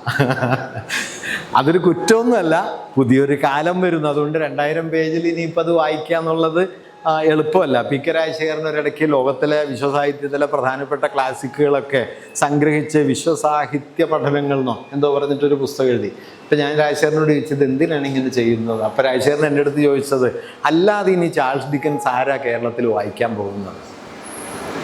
അതൊരു വലിയ ചോദ്യമായിട്ട് എനിക്കും തോന്നി. ചാൾസ് ഡിക്കൻസ് പൂർണ്ണമായിട്ട് ഇനി ആര് വായിക്കും? യുദ്ധവും സമാധാനവും ഇനി ആര് വായിക്കും? War and piece. അല്ലെങ്കിൽ ബ്രദേഴ്സ് കാരമസോവ് ആര് വായിക്കും? 12,000 പേജ് ആര് വായിക്കും? അതുകൊണ്ട് ഇത് അന്യം നിന്ന് പോകാതിരിക്കാനായിട്ട് ഇതിലൊരു ശരിയുണ്ട് കേട്ടോ. കാരണം ഞാൻ ഈ ലോകത്തിലെ മഹത്തായ പല കൃതികളും ആദ്യം വായിച്ച് തുടങ്ങുന്നത് നിങ്ങൾ ഓർക്കണമെന്ന് അറിഞ്ഞൂടെ, പണ്ട് ഭാഷാ ഇൻസ്റ്റിറ്റ്യൂട്ട് വിശ്വസാഹിത്യ ഗ്രന്ഥങ്ങൾ എന്ന് പറഞ്ഞ് 4 വോള്യങ്ങളായിട്ട് ഹോമറുടെ ഒഡീസി ഇലിയഡും മുതൽ 20-ാം നൂറ്റാണ്ടിലെ മോഡേണിസ്റ്റ് കൃതികൾ വരെ, കാഫ്കയും കമ്പ്യൂവും സാർത്തറും ഒക്കെ വരെയുള്ളവരുടെ കൃതികൾ പരിചയപ്പെടുത്തിക്കൊണ്ട് 4 വോള്യങ്ങളായിട്ട് ഏതാണ്ട് ഓരോ വോള്യത്തിലും ഒരു 100-500 പേജുണ്ട്. അങ്ങനെ ഒരു പുസ്തകം ഇറക്കിയിരുന്നു. അപ്പോൾ ഓരോ വോള്യത്തിലും 10-20 പുസ്തകങ്ങളെക്കുറിച്ചാണ്. അങ്ങനെ 100ഓളം പുസ്തകങ്ങളെ പരിചയക്കുറിപ്പുകളാണ്. ആ പരിചയക്കുറിപ്പുകളിൽ നിന്നാണ് പല കൃതികളിലേക്കും ഒരു എൻട്രി നമുക്ക് കിട്ടുന്നത്. അതുകൊണ്ട് അതൊരു തെറ്റാണെന്ന് പറയാൻ പറ്റില്ല. പക്ഷേ ഇനിയിപ്പോൾ ആ എൻട്രിക്ക് അപ്പുറത്തേക്ക് ഇത് പോകുമെന്നുള്ളത് ഒരു സംശയമാണ്. എന്തായാലും ഞാൻ പറഞ്ഞത്, ഇങ്ങനെ വലിയ ഒരു സ്വീകാര്യത ഈ വിമർശനങ്ങളെയൊക്കെ മറികടന്ന് പാവങ്ങൾ നേടുകയുണ്ടായി. പാവങ്ങളുടെ ഘടന ഒന്ന് ശ്രദ്ധിച്ച് നോക്കേണ്ടതാണ്. പാവങ്ങൾ പ്രസിദ്ധീകരിക്കപ്പെട്ടത് 5 വോള്യങ്ങളായിട്ടാണ്. പ്രസിദ്ധീകരിക്കപ്പെട്ടതല്ല, അത് 5 വോള്യങ്ങളുണ്ട്. 5 വോള്യങ്ങളിൽ 48 പുസ്തകങ്ങളുണ്ട്, 365 അധ്യായങ്ങളുണ്ട്. ഒരു അധ്യായം ഒരു ദിവസം വെച്ച് വായിച്ചാൽ ഒരു കൊല്ലം കൊണ്ട് വായിക്കാം എന്നൊരു യുക്തിയും വേണമെങ്കിൽ അതിൻ്റെ ഉള്ളിലുണ്ട് എന്ന് പറയാം. 6,55,000 വാക്കുകൾ ആ നോവലിലുണ്ട്. ഈ പുസ്തകത്തിൻ്റെ ഏതാണ്ട് 1/3 നേർക്ക് നേരെ ഈ കഥയുമായി ഒരു ബന്ധമില്ലാത്ത കാര്യങ്ങളാണ്. ആ പുസ്തകം വായിച്ചു തുടങ്ങിക്കഴിഞ്ഞാൽ മൂപ്പർക്ക് പറയാനുള്ളതൊക്കെ മൂപ്പരിങ്ങനെ പ്രസംഗിക്കും. അതിൻ്റെ ഇടയ്ക്ക് കഥ എന്തെങ്കിലും പറയുന്നതല്ലാതെ ചില ഭാഗമൊക്കെ എത്രയോ അധ്യായങ്ങൾ കഴിഞ്ഞാൽ, ഇപ്പം ആദ്യത്തെ 1ാമത്തെ വോള്യം അധ്യായം തുടങ്ങി കഥ പറഞ്ഞു തുടങ്ങി, പിന്നെ 14 അധ്യായം കഴിഞ്ഞിട്ടാണ് ഈ കഥ തിരിച്ചു വരിക. ബാക്കി മുഴുവൻ വേറെ കഥയാണ് വരിക. അതുപോലെ തന്നെ നെപ്പോളിയൻ്റെ യുദ്ധത്തിൻ്റെ വിവരണം തുടങ്ങിക്കഴിഞ്ഞാൽ എത്രയോ അധ്യായങ്ങൾ അതിനെക്കുറിച്ചുള്ളതാണ്. പാരീസിലെ അഴുക്കുചാലുകളുടെ വിവരണം, എത്രയോ അധ്യായങ്ങളാണ് ഇത് നിറഞ്ഞു നിൽക്കുന്നത്. അങ്ങനെ പക്ഷെ അതിനെക്കുറിച്ച് പറയുന്ന രസമുള്ളൊരു ഒബ്സർവേഷൻ ഉണ്ട് കേട്ടോ. പറയുന്നത് ആ വിവരണങ്ങളാണ് ഈ നോവലിനെ രക്ഷിച്ചത് എന്നാണ്. അതായത് അത്രമേൽ സംഭവ ബഹുലമാണ് ഈ നോവൽ. അപ്പം അത്രയും സംഭവങ്ങൾക്ക് ഒരു ആഖ്യാനത്തിനുള്ളിൽ ആ സംഭവങ്ങളെ താങ്ങി നിർത്തണമെങ്കിൽ നോവലിന് ആഖ്യാനപരമായ വിസ്തൃതി വേണം. നമ്മുടെ പല നോവലുകളും ശ്രദ്ധിച്ചാൽ കാണാൻ പറ്റും, ഒരു പകുതി കഴിഞ്ഞ് കഴിഞ്ഞാൽ ഒരാൾ അങ്ങോട്ട് പോകുമ്പോൾ വണ്ടി മുട്ടി മരിച്ചു പോകും, ഒരാൾ നാട് വിട്ടുപോകും, അങ്ങനെ പെട്ടെന്ന് ഈ കഥ അവസാനിക്കും. നിങ്ങൾ പല നോവലുകൾ നോക്കിയാലും നമുക്ക് കാണാൻ പറ്റും. നമ്മുടെ വലിയ മാസ്റ്റർ നോവലുകളിൽ വരെ ഈ പ്രശ്നം ഉണ്ട്. അതായത് ഒരു നരേറ്റീവിൻ്റെ ആഖ്യാനത്തിൻ്റെ സഹജ പ്രകൃതത്തിനുള്ളിലേക്ക് സംഭവങ്ങളെ വിന്യസിച്ച്, അതായത് ഒരു പത്ര റിപ്പോർട്ടല്ല ഒരു നോവലിലെ നരേറ്റീവ് ഇവൻറ്റ്, ഒരു ആക്ച്വൽ ഇവൻ്റ് അല്ല. ആക്ച്വൽ ഇവൻ്റ് വണ്ടി മുട്ടി 4 പേര് മരിച്ചു എന്ന് പറഞ്ഞു കഴിഞ്ഞാൽ ഇറ്റ്സ് ഓക്കെ, അത് ആക്ച്വൽ ഇവൻറ്റിന് പറ്റും. പക്ഷേ കഥയിലേക്ക് വരുന്ന സമയത്ത് ആഖ്യാനത്തിനകത്ത് വിശ്വാസ്യമായൊരു പ്രതലത്തിൽ ആ സംഭവം വന്നു വീഴണം. അതിന് പാകമായൊരു വിവരണ കല വാസ്തവത്തിൽ വലിയ നോവലിസ്റ്റുകൾ ഉണ്ടാക്കിയെടുക്കാറുണ്ട്. ആ വിവരണ കലയുടെ അഭാവത്തിൽ സംഭവങ്ങളുടെ പെരുപ്പം കൊണ്ട് നോവൽ പെട്ടെന്ന് അവിശ്വസനീയമോ ആകസ്മികതകൾ നിറഞ്ഞതോ ആയി മാറുകയും അത് പരാജയപ്പെട്ട ഒരു നോവലാവുകയും ചെയ്യും. അങ്ങനെ പരാജയപ്പെടാൻ എല്ലാ സാധ്യതയുള്ള മട്ടിൽ ആയിരക്കണക്കിന് സംഭവങ്ങൾ കുത്തി നിറച്ചൊരു നോവലാണ് പാവങ്ങൾ. പക്ഷെ അത് പരാജയപ്പെടാതിരുന്നത് യൂഗോ പിൻപറ്റിയ ഈ സവിശേഷമായ വിവരണ കലയാണ്. അതിനെക്കുറിച്ച് യോസ പറയുന്നത് എല്ലാ കഥാപാത്രങ്ങളും ധാരാളമായി സംസാരിക്കുന്നു, പക്ഷെ എല്ലാവരും ഒരേ ഭാഷയിലാണ് സംസാരിക്കുന്നത് എന്നാണ്. മൂപ്പര് തന്നെയാണ്, അല്ലാതെ കഥാപാത്രമൊന്നുമില്ല, മൂപ്പര് തന്നെ പ്രസംഗിച്ചുകൊണ്ടിരിക്കുന്നു. പക്ഷെ ഇന്ന് നോക്കുന്ന സമയത്ത് അതെല്ലാം ഈ സംഭവങ്ങളെ ആഖ്യാനത്തിനകത്ത് താളത്തിൽ ഇങ്ങനെ നിർത്തുന്നതിന് സഹായകമായി എന്ന കാര്യവും നമുക്ക് കാണാൻ പറ്റും. 2ാം വാല്യത്തിൽ നോക്കിയാൽ അതിലെ 18 അധ്യായം വാട്ടർലൂവിൻ്റെ ചർച്ചയാണ്. ഏതാണ്ട് 2ാം വാല്യം 1ാം വാല്യത്തിൻ്റെ തുടർച്ച എന്നതിന് പകരം വേറൊരു പുസ്തകം വായിക്കുന്നത് പോലെ തന്നെ നമുക്ക് വായിക്കാൻ പറ്റുന്ന നിലയിലാണ് ഈ നോവല് സംവിധാനം ചെയ്തിട്ടുള്ളത്. അങ്ങനെ വഴിമാറൽ എന്ന് പറയുന്നത്, ഡൈഗ്രഷൻസ് പറയുന്നത് ഉടനീളമുള്ള ഒരു നോവലാണ്. വേണമെങ്കിൽ പക്ഷേ എഡ്വേർഡ് ബോർ എന്ന് പറയുന്ന ഒരു നിരൂപകൻ അതേക്കുറിച്ച് പറയുന്നുണ്ട്, the digressions of a genius are easily pardoned എന്ന് പറയും. ഒരു ജീനിയസിൻ്റെ വഴിതെറ്റലുകൾ എളുപ്പം നമുക്ക് പുറത്തു കൊടുക്കാൻ പറ്റും എന്ന് പറയുന്നുണ്ട്. കാരണം ആ വഴിമാറലുകൾക്ക് കലാപരമായ ചില സവിശേഷതകൾ ഉണ്ട് എന്നും അദ്ദേഹം സൂചിപ്പിക്കുന്നുണ്ട്. ഇതും അദ്ദേഹത്തിൻ്റെ നോവലിനെ സംബന്ധിച്ച് പറയേണ്ട ഒരു കാര്യമാണ്. ഞാൻ നേരത്തെ പറഞ്ഞതുപോലെ 1862 ഏപ്രിൽ 3-ാം തീയതിയാണ് പാരീസിൽ ഇത് പ്രകാശനം ചെയ്യപ്പെടുന്നത്. ലോകത്തെ ഏറ്റവും വലിയ പ്രസാധന സംരംഭമായിരുന്നു. ഒരു 3 മാസക്കാലം നീണ്ട പ്രചാരണ പരിപാടി, വമ്പിച്ച പരസ്യങ്ങൾ, വമ്പിച്ച ആസൂത്രണങ്ങൾക്കെല്ലാം ശേഷമാണ് ഇത് പുറത്തു വന്നത്. 32,000 കോപ്പികളോ മറ്റോ ആദ്യ പതിപ്പിൻ്റെതായിട്ട് വന്നു. അതെല്ലാം വളരെ പെട്ടെന്ന് തീർന്നു പോവുകയും അക്കാലം വരെ ഉള്ളതിൻ്റെ ഒരു നോവലിസ്റ്റിന് കിട്ടിയതിൻ്റെ എത്രയോ മടങ്ങ് പ്രതിഫലം യൂഗോവിന് കിട്ടുകയും ചെയ്തു. 3,12,000 ഫ്രാങ്കാണ് അന്നത്തെ നിലയിൽ അദ്ദേഹത്തിന് കിട്ടിയത്. അതേക്കുറിച്ച് ഞാൻ വായിച്ചൊരു കണക്ക്, 120 സിവിൽ സർവൻറ്റുമാരുടെ ഒരു വർഷത്തെ ശമ്പളം ആകെ ചേർത്താൽ കിട്ടുന്നതിനേക്കാൾ വലിയ തുകയായിരുന്നു ഇത് എന്നാണ് ഒറ്റ നോവലിൽ. ഫ്രാൻസിലെ ഏറ്റവും വലിയ ഉദ്യോഗസ്ഥന്മാരുടെ 120 സിവിൽ സർവൻറ്റുമാരുടെ ഒരു വർഷത്തെ മുഴുവൻ സാലറിയും ചേർത്താൽ കിട്ടുന്നതിനേക്കാൾ വലിയ തുക ഇതിൻ്റെ റോയൽറ്റി ആയിട്ട് അദ്ദേഹത്തിന് കിട്ടി എന്നൊക്കെ പറയുന്നുണ്ട്. അങ്ങനെ വലിയ വിജയം നേടിയ ഒരു കൃതിയായിട്ടാണ് ഇത് ആദ്യമേ തന്നെ വന്നത്. പിന്നീട് അതിനെക്കുറിച്ച് എത്രയെങ്കിലും പുസ്തകങ്ങളുണ്ടായി, എത്രയെങ്കിലും പഠനങ്ങളുണ്ടായി. ഒരു നിരൂപകൻ്റെ നിരീക്ഷണം ഈ ഡേവിഡ് ബെല്ലോസ് ഉദ്ധരിക്കുന്നത് രസമുള്ളതാണ്.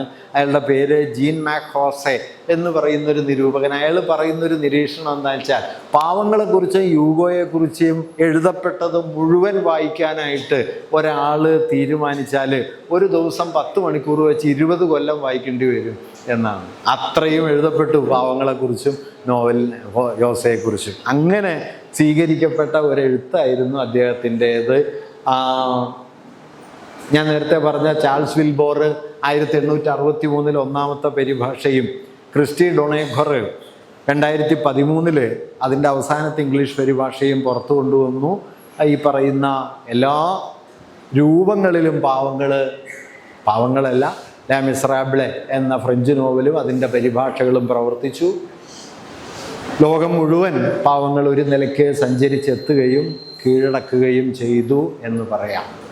അതേക്കുറിച്ചുള്ള ചില ക്രിട്ടിക്കൽ ഒബ്സർവേഷൻസ് കൂടി ഇവിടെ ഞാൻ പറയാം. ഞാൻ നേരത്തെ പറഞ്ഞല്ലോ, ടോൾസ്റ്റോയി ഇതുവരെ എഴുതപ്പെട്ട ലോകത്തെ ഏറ്റവും മഹത്തായ നോവലായിട്ടാണ് ടോൾസ്റ്റോയി പാവങ്ങളെ കണ്ടത്. ടോൾസ്റ്റോയിയെ സംബന്ധിച്ച് ഈ നോവൽ എന്ന് പറഞ്ഞു കഴിഞ്ഞാൽ ഒരു എന്താ പറയുക, ധാർമ്മിക ഉത്ബോധനമാകണം കല എന്ന് കരുതിയ ഒരാളാണ് ടോൾസ്റ്റോയ്. അതുകൊണ്ട് മൂപ്പരുടെ വിലയിരുത്തലിനെ നമുക്ക് അതേപടി സ്വീകരിക്കാൻ പറ്റില്ല. മൂപ്പരുടെ തന്നെ നല്ല നോവലുകളൊക്കെ പൊട്ട പുസ്തകങ്ങളാണെന്നും മൂപ്പരുടെ അത്യാവശ്യം മോശപ്പെട്ട നോവലാണ് മൂപ്പരുടെ ഏറ്റവും നല്ല നോവലെന്നും വിശ്വസിച്ചിരുന്ന ഒരാളാണ്. മൂപ്പരുടെ അവസാനം എഴുതിയ പുസ്തകമാണ് ഈ റിസറക്ഷൻ, ഉയർത്തെഴുന്നേൽപ്പ് എന്ന പേരിലൊരു നോവലാണ് എഴുതിയത്. താൻ എഴുതിയതിൽ ഏറ്റവും നല്ല നോവൽ അതാണെന്നാണ് ടോൾസ്റ്റോയ് കരുതിയിരുന്നത്. വാർ ആൻഡ് പീസ്, അന്നാ കരീനീനയൊക്കെ മോശം നോവലാണെന്ന്. അതേക്കുറിച്ചൊരു കഥ ഞാൻ വായിച്ചിട്ടുള്ളത്, മൂപ്പരുടെ ചെറുമകൾ അന്നാ കരീനീനെ വായിച്ചുകൊണ്ടിരിക്കണുണ്ട്. ഇപ്പോൾ പുള്ളി അവരോട്, ആ കുഞ്ഞിനോട് ചോദിച്ചു, അത്രേ, നിനക്ക് കൊള്ളാവുന്ന എന്തെങ്കിലും വായിച്ചുകൂടെ എന്ന് ചോദിച്ചു എന്നാണ്. വാസ്തവത്തിൽ ഈ റിസറക്ഷൻ ഒന്നും അത്ര നല്ല നോവലല്ല കേട്ടോ. നിങ്ങൾ വായിച്ചു നോക്കിയാൽ പണ്ട് പ്രഭാത അതിൻ്റെ മലയാള വിവർത്തനം കൊണ്ടുവന്നിട്ടുണ്ട് സോവിയറ്റ് യൂണിയനിൽ നിന്ന്. അത്ര നല്ല നോവലൊന്നുമല്ല. അതുകൊണ്ട് ഈ ടോൾസ്റ്റോയെ സംബന്ധിച്ച് ഒരു സാമൂഹ്യ എന്താണ് കല എന്ന പേരിൽ ടോൾസ്റ്റോയുടെ ഒരു പുസ്തകമുണ്ട്. അത് വായിച്ചാൽ അറിയാം. ഈ മോറൽ സാമൂഹിക ധാർമ്മികോത്ബോധനമാണ് കല ചെയ്യേണ്ടത് എന്നുള്ളൊരു വാദമാണ് അദ്ദേഹത്തിനുള്ളത്. അതുകൊണ്ട് തന്നെ അദ്ദേഹത്തിൻ്റെ വാദങ്ങൾക്ക് അങ്ങനെ ഒരു സ്വീകാര്യതയില്ല. പക്ഷെ ഞാൻ നേരത്തെ പറഞ്ഞ അപ്റ്റൺ സിൻക്ലെയറെ പോലെ one of the half dozen novels, greatest novels of the world എന്നൊക്കെ അപ്റ്റൺ സിൻക്ലെയറും ഒക്കെ പറയുന്നുണ്ട്. പക്ഷെ മറുഭാഗത്ത് 19-ാം നൂറ്റാണ്ടിലെ ഏറ്റവും പ്രധാനപ്പെട്ട നിരൂപകന്മാർ ചിലർ, ഗോത്തിയെ പോലുള്ള നിരൂപകന്മാർ, ഗോൺകോർ ബ്രദേഴ്സിനെ പോലുള്ള ആളുകൾ, ഫ്ലോബേറിനെ പോലുള്ള ആളുകൾ, ബോദലെയറെ പോലുള്ള വലിയ കവികൾ, ഇവരൊക്കെ ഈ നോവലിനോട് വളരെ വിപ്രതിപത്തി അക്കാലത്ത് വച്ച് പുലർത്തുകയും ചെയ്തിരുന്നു. അതുകൊണ്ട് ഇതൊരു രചനാപരമായ സമ്പൂർണ്ണ വിജയം എന്ന് ഈ നോവലിനെ കുറിച്ചൊക്കെ പറയാൻ പല പ്രയാസങ്ങളുണ്ട്. ഇപ്പം നോക്കിയാലും നിങ്ങൾക്ക് കാണാം വൃഥാസ്ഥൂലമെന്ന് തോന്നുന്ന മുടിഞ്ഞ പ്രസംഗങ്ങളൊക്കെ ധാരാളം നമുക്ക് ഈ നോവലിൽ കാണാൻ പറ്റും. പക്ഷേ അതിനെയൊക്കെ അതിജീവിച്ച് ആ നോവൽ നിന്നു. ഇപ്പം നോക്കിയാൽ 6-7 അടിസ്ഥാന പ്രമേയങ്ങൾ കെട്ടുപിണഞ്ഞ് കിടക്കുന്നുണ്ട് ഈ നോവലിൽ എന്ന് കാണാൻ പറ്റും. ഒറ്റ തീമിൽ കൂട്ടിയിണക്കപ്പെട്ടതല്ല. ഒന്ന് ഇപ്പം നെപ്പോളിയൻ്റെ പരാജയവും രാജവാഴ്ചയുടെ പുനഃസ്ഥാപനം, റിപ്പബ്ലിക്കൻ പക്ഷക്കാർ നടത്തുന്ന വിപ്ലവം, 19-ാം ശതകത്തിലെ ഫ്രഞ്ച് സാമൂഹ്യ ജീവിതം, ഇത് ഏതാണ്ട് ഈ നോവലിലെ ഒരു പ്രധാനപ്പെട്ട അടിപ്പടവാണ്. പിന്നെ ഫൻതീൻ എന്ന് പേരായ ഒരു സ്ത്രീ തൻ്റെ മുടി മുതൽ പല്ലുവരെ വിറ്റ് ജീവിക്കേണ്ടി വരുന്ന സ്ത്രീ ജീവിതത്തിൻ്റെ യാതനയുടെ പരമാവിഷ്കാരം എന്ന് പറയാവുന്ന, വ്യഭിചാരത്തിലൊക്കെ ഏർപ്പെട്ട് ജീവിക്കേണ്ടി വരുന്ന ഒരു സ്ത്രീയുണ്ട്. അവരിലൂടെ 19-ാം നൂറ്റാണ്ടിലെ സ്ത്രീ ജീവിതം നമുക്ക് ഈ നോവലിൽ കാണാനായിട്ട് കഴിയും. മൂന്നാമത്തെ ഒന്ന്, കൊസത്ത് എന്ന പേരിൽ റാങ്വൽറാങ് എടുത്തു വളർത്തുന്ന ഒരു ചെറിയ പെൺകുട്ടിയുണ്ട്. നിഷ്കളങ്കമായ ബാല്യത്തിൻ്റെയും സ്നേഹത്തിൻ്റെയും പ്രണയാതുരതയുടെയും ഒക്കെ ഒരു പ്രതീകം പോലെ ആ കുഞ്ഞാ നോവലിലൂടെ വളർന്നു വരുന്നുണ്ട്. നോവലിലെ മൂന്നാമത്തെ ഒരു ധാര ഈ കൊസത്തിനെ കേന്ദ്രീകരിച്ചാണ് എന്ന് പറയാൻ പറ്റും. നാലാമത്തേത്, ഫ്രഞ്ച് വിപ്ലവം മുതൽ ഫ്രാൻസിൻ്റെ രാഷ്ട്രീയ ചരിത്രത്തെ രൂപാന്തരപ്പെടുത്തിയ വിപ്ലവകരമായ രാഷ്ട്രീയ മൂല്യങ്ങളുടെ പ്രതിനിധി പോലെ ഒരു കഥാപാത്രമുണ്ട്, മരിയൂസ് എന്നു പേരായ കഥാപാത്രം. മരിയൂസിലൂടെയാണ് ഫ്രഞ്ച് റാഡിക്കലിസത്തിൻ്റെ, ഫ്രഞ്ച് വിപ്ലവോന്മുഖതയുടെ ഒരു ധാരയെ നോവലിലേക്ക് ഇദ്ദേഹം കൂട്ടിക്കൊണ്ടുവരുന്നത്. അഞ്ചാമത്തെ ഒരു ഘടകം, ഒരുപക്ഷെ ആ നോവലിൽ കോൺഫ്ലിക്റ്റ് നമുക്ക് തോന്നുന്ന, ഒരുപക്ഷെ ബാക്കിയൊക്കെ ഏതാണ്ട് ഒരു ബ്ലാക്ക് ആൻഡ് വൈറ്റ് സ്വഭാവത്തിലാണ്, വളരെ കോൺഫ്ലിക്റ്റുള്ള ഒരു വലിയ നോവലിസ്റ്റിൻ്റെ ലക്ഷ്യങ്ങളിലൊന്നാണ് ഈ കറുപ്പും വെളുപ്പമായിട്ട് ലോകത്തെ ചിത്രീകരിക്കുന്നതിന് പകരം ദൈവവും പിശാചും കൂടി ഒരാളിൽ വന്ന് പ്രവർത്തിക്കുന്ന മട്ടിലുള്ള മനുഷ്യരെ കാണുക എന്നുള്ളത്. അങ്ങനെ ഒരു കഥാപാത്രം വാസ്തവത്തിൽ ഇതിലുള്ളത് റാവേർ എന്ന് പറയുന്ന പോലീസ് ഉദ്യോഗസ്ഥനാണ്. റാവേർ ഒരു ഭാഗത്ത് നിയമത്തിൻ്റെ ഏറ്റവും ബലിഷ്ഠനായ കാവൽക്കാരനാണ്. നിയമത്തിൻ്റെ ഏറ്റവും ബലിഷ്ഠനായ കാവൽക്കാരനായി താൻ നിലനിൽക്കുന്നത് നീതിക്ക് വിരുദ്ധമാകുമെന്നൊരു ഘട്ടത്തിൽ തിരിച്ചറിഞ്ഞിട്ട് ആത്മഹത്യ ചെയ്യുന്ന കഥാപാത്രമാണ് റാവേർ. വാസ്തവത്തിൽ അത് വളരെ പ്രധാനപ്പെട്ട ഒരു പോയിൻ്റാണ്. നീതി നിയമവും തമ്മിലുള്ള കോൺഫ്ലിക്റ്റാണ് ആധുനികതയുടെ ചരിത്രത്തിലെ ഏറ്റവും പ്രധാനപ്പെട്ട ഒരു പ്രോബ്ലം. നീതിയാണോ നിയമമാണോ ഒന്നാമത്തേത് എന്ന ചോദ്യം. ആ ചോദ്യത്തെ ജീവിതം കൊണ്ട് അഭിസംബോധന ചെയ്യുന്ന ആ വൈരുദ്ധ്യത്തെ ആവിഷ്കരിക്കുന്ന ഒന്നാണ് റാവേർ എന്ന് പറയുന്നത്. പിന്നെ സംശയരഹിതമായിട്ടും അവസാനമായിട്ട് നമ്മൾ കാണുന്ന ജീൻ വാൽജീൻ, ഒരു ദരിദ്രനായിട്ട്, കള്ളനായിട്ട്, ജയിൽപ്പുള്ളിയായിട്ട്, മോഷ്ടാവായിട്ട്, മേയറായിട്ട്, വീണ്ടും സത്യത്തിൻ്റെ ജീവിതാവിഷ്കാരമായിട്ട്, ഒടുവിൽ മനുഷ്യ മഹത്വത്തിൻ്റെ ഒരു പ്രകാശധാര പോലെ നിലകൊള്ളുന്ന ഒരാളാണ് ജീൻ വാൽജീൻ. ജീൻ വാൽജീനിൽ നിങ്ങൾക്ക് നോക്കിയാൽ വേണമെങ്കിൽ ക്രിസ്തുവിനെ കാണാം. ക്രിസ്തുവിൽ നിന്ന് ഡീല മെത്രാനിലേക്കും, ഡീല മെത്രാനിൽ നിന്ന് ജീൻ വാൽജീനിലേക്കും, ജീൻ വാൽജീനിൽ നിന്ന് റാവേറിലേക്കും. റാവേറിനെ കൊല്ലാൻ കൊടുത്തു വിടുന്നത് ജീൻ വാൽജീൻ ആണെങ്കിലും അയാൾ കൊല്ലുന്നില്ല, അയാൾ വിട്ടുകളയാണ് ചെയ്യുന്നത്. ആ വിട്ടുകളഞ്ഞത് റാങ്വൽറാങ് ആണ് എന്ന് തിരിച്ചറിയുന്നതോടെയാണ് അയാൾ അറസ്റ്റ് ചെയ്യണമോ വേണ്ടയോ എന്നുള്ള ക്രൈസിസിൽ റാവേർ ചെന്ന് പെടുന്നതും അതിന് പരിഹാരമില്ലാതെ സീൻ നദിയിലേക്ക് എടുത്തു ചാടി റാവേർ മരിക്കുന്നതും. അങ്ങനെ സ്നേഹം എന്ന് പറയുന്നതിൻ്റെ ഒരു അതിഭീമമായ പ്രവാഹഗതിയെ നമ്മൾ ആ നോവലിൽ കാണുന്നത് ഈ പറയുന്ന ജീൻ വാൽജീനിലാണ്. ഇങ്ങനെ നോക്കിയാൽ 19-ാം നൂറ്റാണ്ടിൻ്റെ ആദ്യ പകുതിയിൽ ഫ്രഞ്ച് സാമൂഹ്യ ജീവിതം, സ്ത്രീ ജീവിതം, കൊസത്തിലൂടെ തെളിയുന്ന നിഷ്കളങ്കമായ ബാല്യ പ്രണയ ഭാവങ്ങൾ, മരിയൂസിലൂടെ തെളിയുന്ന വിപ്ലവബോധം, രാവേറിലൂടെ തെളിയുന്ന നീതിയും നിയമവും തമ്മിലുള്ള ദാർശനികമായ സംഘർഷങ്ങൾ, ഒടുവിൽ ഇതിനെയൊക്കെ മറികടന്നുകൊണ്ട് നോവലിൽ തലയുയർത്തി നിൽക്കുന്ന റാങ്വാൽ റാങ്ങിൻ്റെ സ്നേഹം. ഇങ്ങനെ 6-7 പ്രതലങ്ങൾ ഈ നോവലിൽ കൂടി നിൽക്കുന്നുണ്ട്. ഈ പ്രതലങ്ങൾ കൂടി നിൽക്കുന്നത് കൊണ്ടാണ് അതിൽ മറ്റെല്ലാ പ്രതലങ്ങൾക്കും മുകളിൽ ഈ റാങ്വാൽ റാങ്ങും അയാളുടെ സ്നേഹഭാവനയും ഉയർന്നു നിൽക്കുന്നത് കൊണ്ടാണ് ഒരുപക്ഷെ ഇത് 19-ാം നൂറ്റാണ്ടിലെ മഹത്തായ നോവൽ എന്ന് വിശേഷിപ്പിക്കപ്പെട്ടത്. ഇപ്പോൾ കേസരി, യൂറോപ്യൻ നോവലിനെ കുറിച്ച് 20-ാം നൂറ്റാണ്ടിൻ്റെ ആദ്യ പകുതിയിൽ കേരളത്തിൽ ഏറ്റവും കൂടുതൽ അറിയുമായിരുന്ന ഒരാൾ കേസരി ബാലകൃഷ്ണപിള്ളയാണ്. കേസരിക്ക് ഫ്രഞ്ച് വായിക്കാൻ അറിയായിരുന്നു.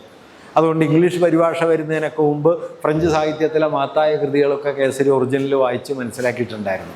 അതുകൊണ്ട് MP പോൾ നോവൽ സാഹിത്യം എന്നെഴുതുന്ന സമയത്ത് നോവൽ പ്രസ്ഥാനങ്ങൾ എന്നെഴുതിയ ആളാണ് കേസരി. നോവൽ ഒരു വഴിയല്ല, നോവലിൽ ഒരുപാട് വഴിയുണ്ട്. എന്നിട്ട് കേസരി അന്ന് പറയുന്നുണ്ട്, 3-ാം തരത്തിലോ 4-ാം തരത്തിലോ പെട്ട നോവലുകളാണ് ഇംഗ്ലീഷ് നോവലുകൾ, 1-ാം തരം നോവലുകൾ ഫ്രഞ്ച് നോവലുകളും റഷ്യൻ നോവലുകളുമാണ് എന്ന് അദ്ദേഹം അന്നേ പറയുന്നുണ്ട്. ഇതെല്ലാം വായിച്ചതിന് ശേഷവും മോപ്പസാങ്ങിനെയും എമിലി സോളയെയും മാർസൽ പ്രൂസ്റ്റിനെയും ഒക്കെ വായിച്ചതിന് ശേഷവും കേസരി വാൾട്ടർ പേറ്ററെ പിൻപറ്റിക്കൊണ്ട് പറയുന്ന ഒരു നിരീക്ഷണം എന്താണെന്ന് വെച്ചാൽ, ലോകത്ത് നല്ല കലയും ലോകത്ത് മഹത്തായ കലയുണ്ട്. Great and art, good art. Great art എന്ന് പറയുന്നത് മഹത്തായ കലയാണ്, ഗുഡ് ആർട്ട് എന്ന് പറയുന്നത് നല്ല കലയാണ്. അതിൽ ഉന്നതമായ കല, മഹത്തായ കലയുടെ മാതൃകകളായിട്ട് 3 കൃതികൾ അദ്ദേഹം ഉദ്ധരിക്കുന്നുണ്ട്. അതിലൊന്ന് ഡിവൈൻ കോമഡിയാണ്, ഡാന്റെയുടെ ഡിവൈൻ കോമഡിയാണ്. 2 മിൽട്ടൻ്റെ പാരഡൈസ് ലോസ്റ്റ് ആണ്. 3 ലെസ് മിസറബിൾസ് ആണ്.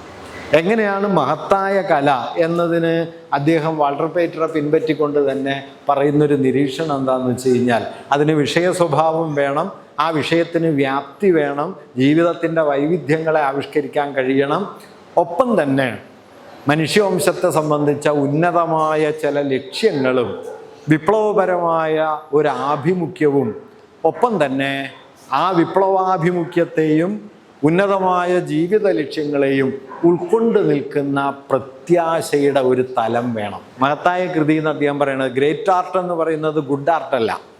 ഈ അംശം വേണം. വിപ്ലവപരമായ ഒരു ആഭിമുഖ്യവും സമുന്നതമായ ജീവിത ലക്ഷ്യങ്ങളും അതിനെ ഉൾക്കൊള്ളുന്ന ഒരു പ്രത്യാശാഭാവവും ഉണ്ടാകണം എന്നാണ് കേസരി മഹത്തായ കലയെക്കുറിച്ച് പറയുന്നത്. അത് പാരഡൈസ് ലോസ്റ്റിലും ഡിവൈൻ കോമഡിയിലും കാണുന്നത് പോലെ പിന്നെ തെളിഞ്ഞു കാണുന്ന ഒരു കൃതിയായിട്ട് അദ്ദേഹം ഈ ലെ മിസറബിളയെ കാണുകയും പാവങ്ങളെ അദ്ദേഹം ആ നിലയിൽ സമുന്നതമായ കല എന്ന നിലയ്ക്ക് എടുത്ത് പറയുകയും ചെയ്യുന്നുണ്ട്. മണി 6 ഇത് പറഞ്ഞാൽ എത്രയെങ്കിലും തീരില്ല കേട്ടോ, കാരണം ലോകത്ത് അത്രയേറെ എഴുതപ്പെട്ടതാണ്. ഞാൻ 1-2 കാര്യങ്ങൾ കൂടി പറഞ്ഞത് അവസാനിപ്പിക്കാം. അത് മലയാളത്തിലെ പാവങ്ങളുടെ ജീവിതത്തെക്കുറിച്ചാണ്. ഞാൻ ഈ പറഞ്ഞതെല്ലാം പാവങ്ങളുടെ മൂലകൃതിയുടെ പല കാലങ്ങളിലുള്ള ജീവിതത്തിലേക്കാണ്. എന്നാൽ മലയാളത്തിൽ 1925 1-ാം വാള്യവും 27 2-ാം വാള്യവും പിന്നീട് 28 മൂന്നാം വാള്യവുമായിട്ട് പ്രസിദ്ധപ്പെടുത്തി. ഇത് പ്രസിദ്ധപ്പെടുത്തുന്നത് ആലപ്പാട്ട് നാരായണ മേനോൻ്റെ വലിയൊരു പരിശ്രമ ഫലമായിട്ടാണ്. അദ്ദേഹത്തിന് അങ്ങനെ വലിയൊരു ഇംഗ്ലീഷ് പരിജ്ഞാനമൊന്നും അദ്ദേഹത്തിന് വാസ്തവത്തിലുണ്ടായിരുന്നില്ല.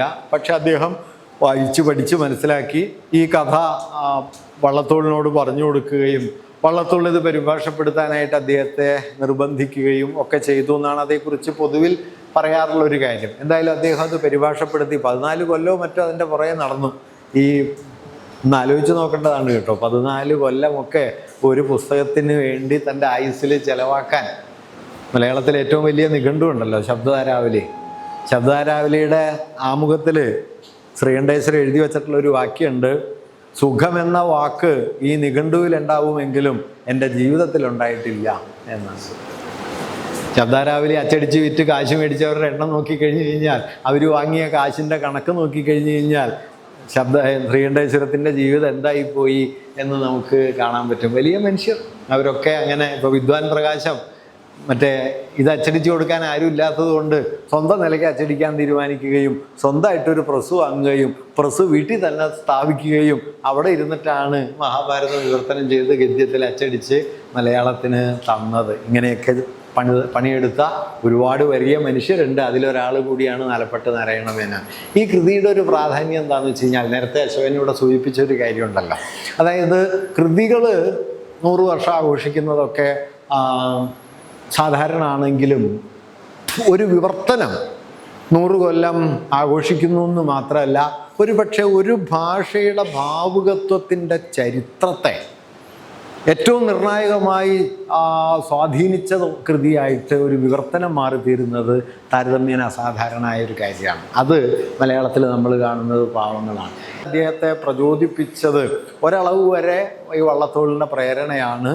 ഇത് അച്ചടിച്ചത് വള്ളത്തോളിൻ്റെ വലിയ ഒരു ത്യാഗബുദ്ധിയും കൊണ്ടുകൂടിയാണ്. കാരണം ഇത്രയും വലിയ നോവൽ അച്ചടിക്കാനായിട്ടൊന്നും അന്ന് കേരളത്തിൽ ആരും ഉണ്ടായിരുന്നില്ല. അവസാനം മംഗളോദയം പ്രസ്സുകാരെ കൊണ്ട് വള്ളത്തോൾ ഇത് അച്ചടിപ്പിച്ചത് തൻ്റെ അതുവരെയുള്ള എല്ലാ കൃതികളുടെയും പകർപ്പവകാശം പണയം വച്ചിട്ട് അതിൻ്റെ ബലത്തിലാണ് വള്ളത്തോൾ ഇത് അച്ചടിപ്പിച്ചത്. വള്ളത്തോൾ പോണെങ്കിൽ പോട്ടെ എന്ന് കരുതിയിട്ട് തൻ്റെ എല്ലാ കൃതികളും പാവങ്ങൾക്ക് വേണ്ടി കൊടുക്കാനായിട്ട് വള്ളത്തോൾ തയ്യാറായി. പാവങ്ങളുടെ സമർപ്പണവാക്യം നിങ്ങൾ ഓർക്കുന്നുണ്ടാവും.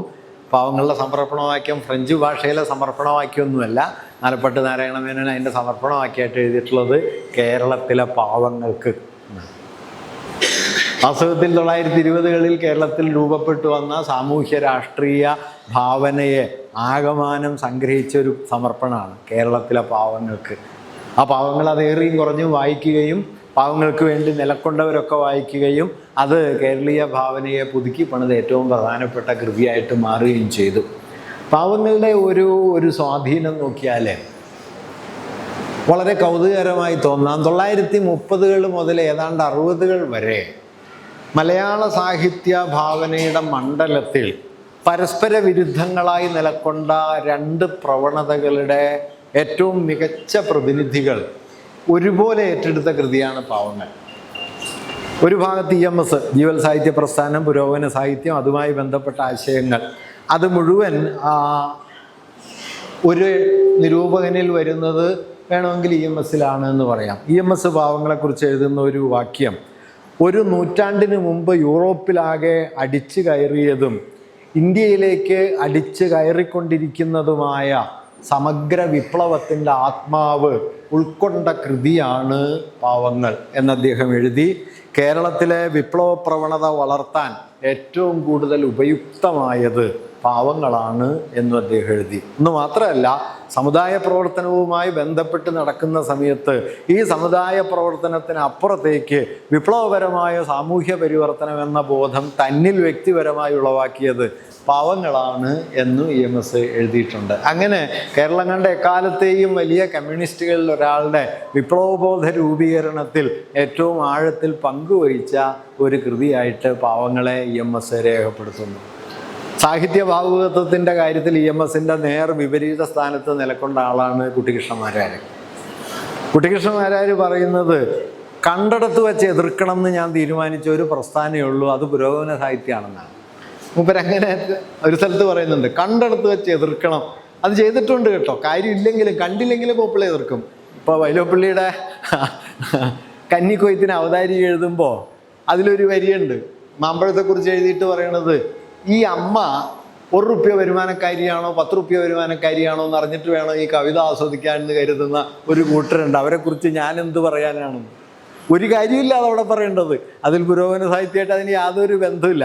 എങ്കിലും മൂപ്പർ അവിടെയും ഒരു നസ്യം എഴുതി ചേർത്ത്. അങ്ങനെ പുരോഗമന സാഹിത്യത്തെ എതിർത്ത ആളാണ് മാരാർ.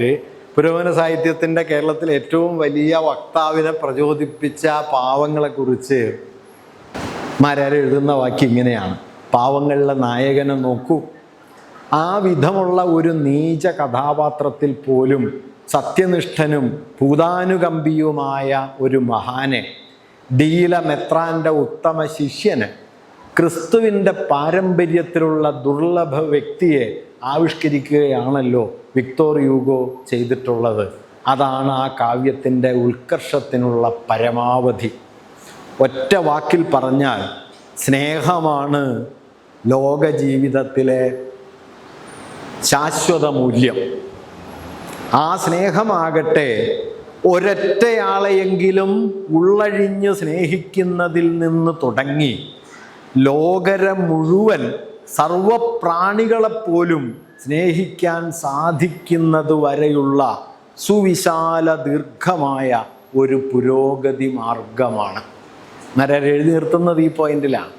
ഒരൊറ്റയാളെ സ്നേഹിക്കുന്നതിൽ നിന്ന് തുടങ്ങി സമസ്ത മനുഷ്യരെയും അതിനുമപ്പുറം പ്രപഞ്ചത്തിലെ എല്ലാ സർവപ്രാണികളെയും സ്നേഹിക്കാൻ നമ്മെ പ്രചോദിപ്പിക്കുന്ന, മരാരുടെ വാക്ക്, സുവിശാല ദീർഘമായ ഒരു പുരോഗതി മാർഗമാണ് സ്നേഹം. ഈ സ്നേഹമാണ് മാരാർ ഇതിൽ കാണുന്നത്. ഞാൻ പറഞ്ഞത് എന്താണെന്ന് വെച്ച് കഴിഞ്ഞാൽ, ഇങ്ങനെ ഒരു ഭാഗത്ത് ഇന്ത്യയിലേക്ക് അടിച്ചു കയറുന്ന സമഗ്ര വിപ്ലവത്തിൻ്റെ ആത്മാവ് എന്ന് EMS പറയുന്ന അതേ കാര്യത്തെ തന്നെ സർവപ്രാണികളെയും സ്നേഹിക്കാൻ നമ്മെ പ്രാപ്തമാക്കുന്ന സ്നേഹമെന്ന സുവിശാല ദീർഘമായ പുരോഗതി മാർഗത്തിൻ്റെ കഥയായിട്ട് മാരാരും കാണുന്നു. രണ്ടറ്റങ്ങളിൽ നിന്ന മനുഷ്യരെ, ഭാവുകത്വം കൊണ്ടും അഭിരുചി കൊണ്ടും രാഷ്ട്രീയം കൊണ്ടും രണ്ടറ്റങ്ങളിൽ നിന്ന മനുഷ്യരെ ഒരുമിപ്പിച്ച് ചേർക്കുന്ന ഒരു സ്ഥാനമായിട്ട് പാവങ്ങൾ മാറിയത് ഞാൻ ഈ പറഞ്ഞ ഒരു പോയിന്റിലാണ്.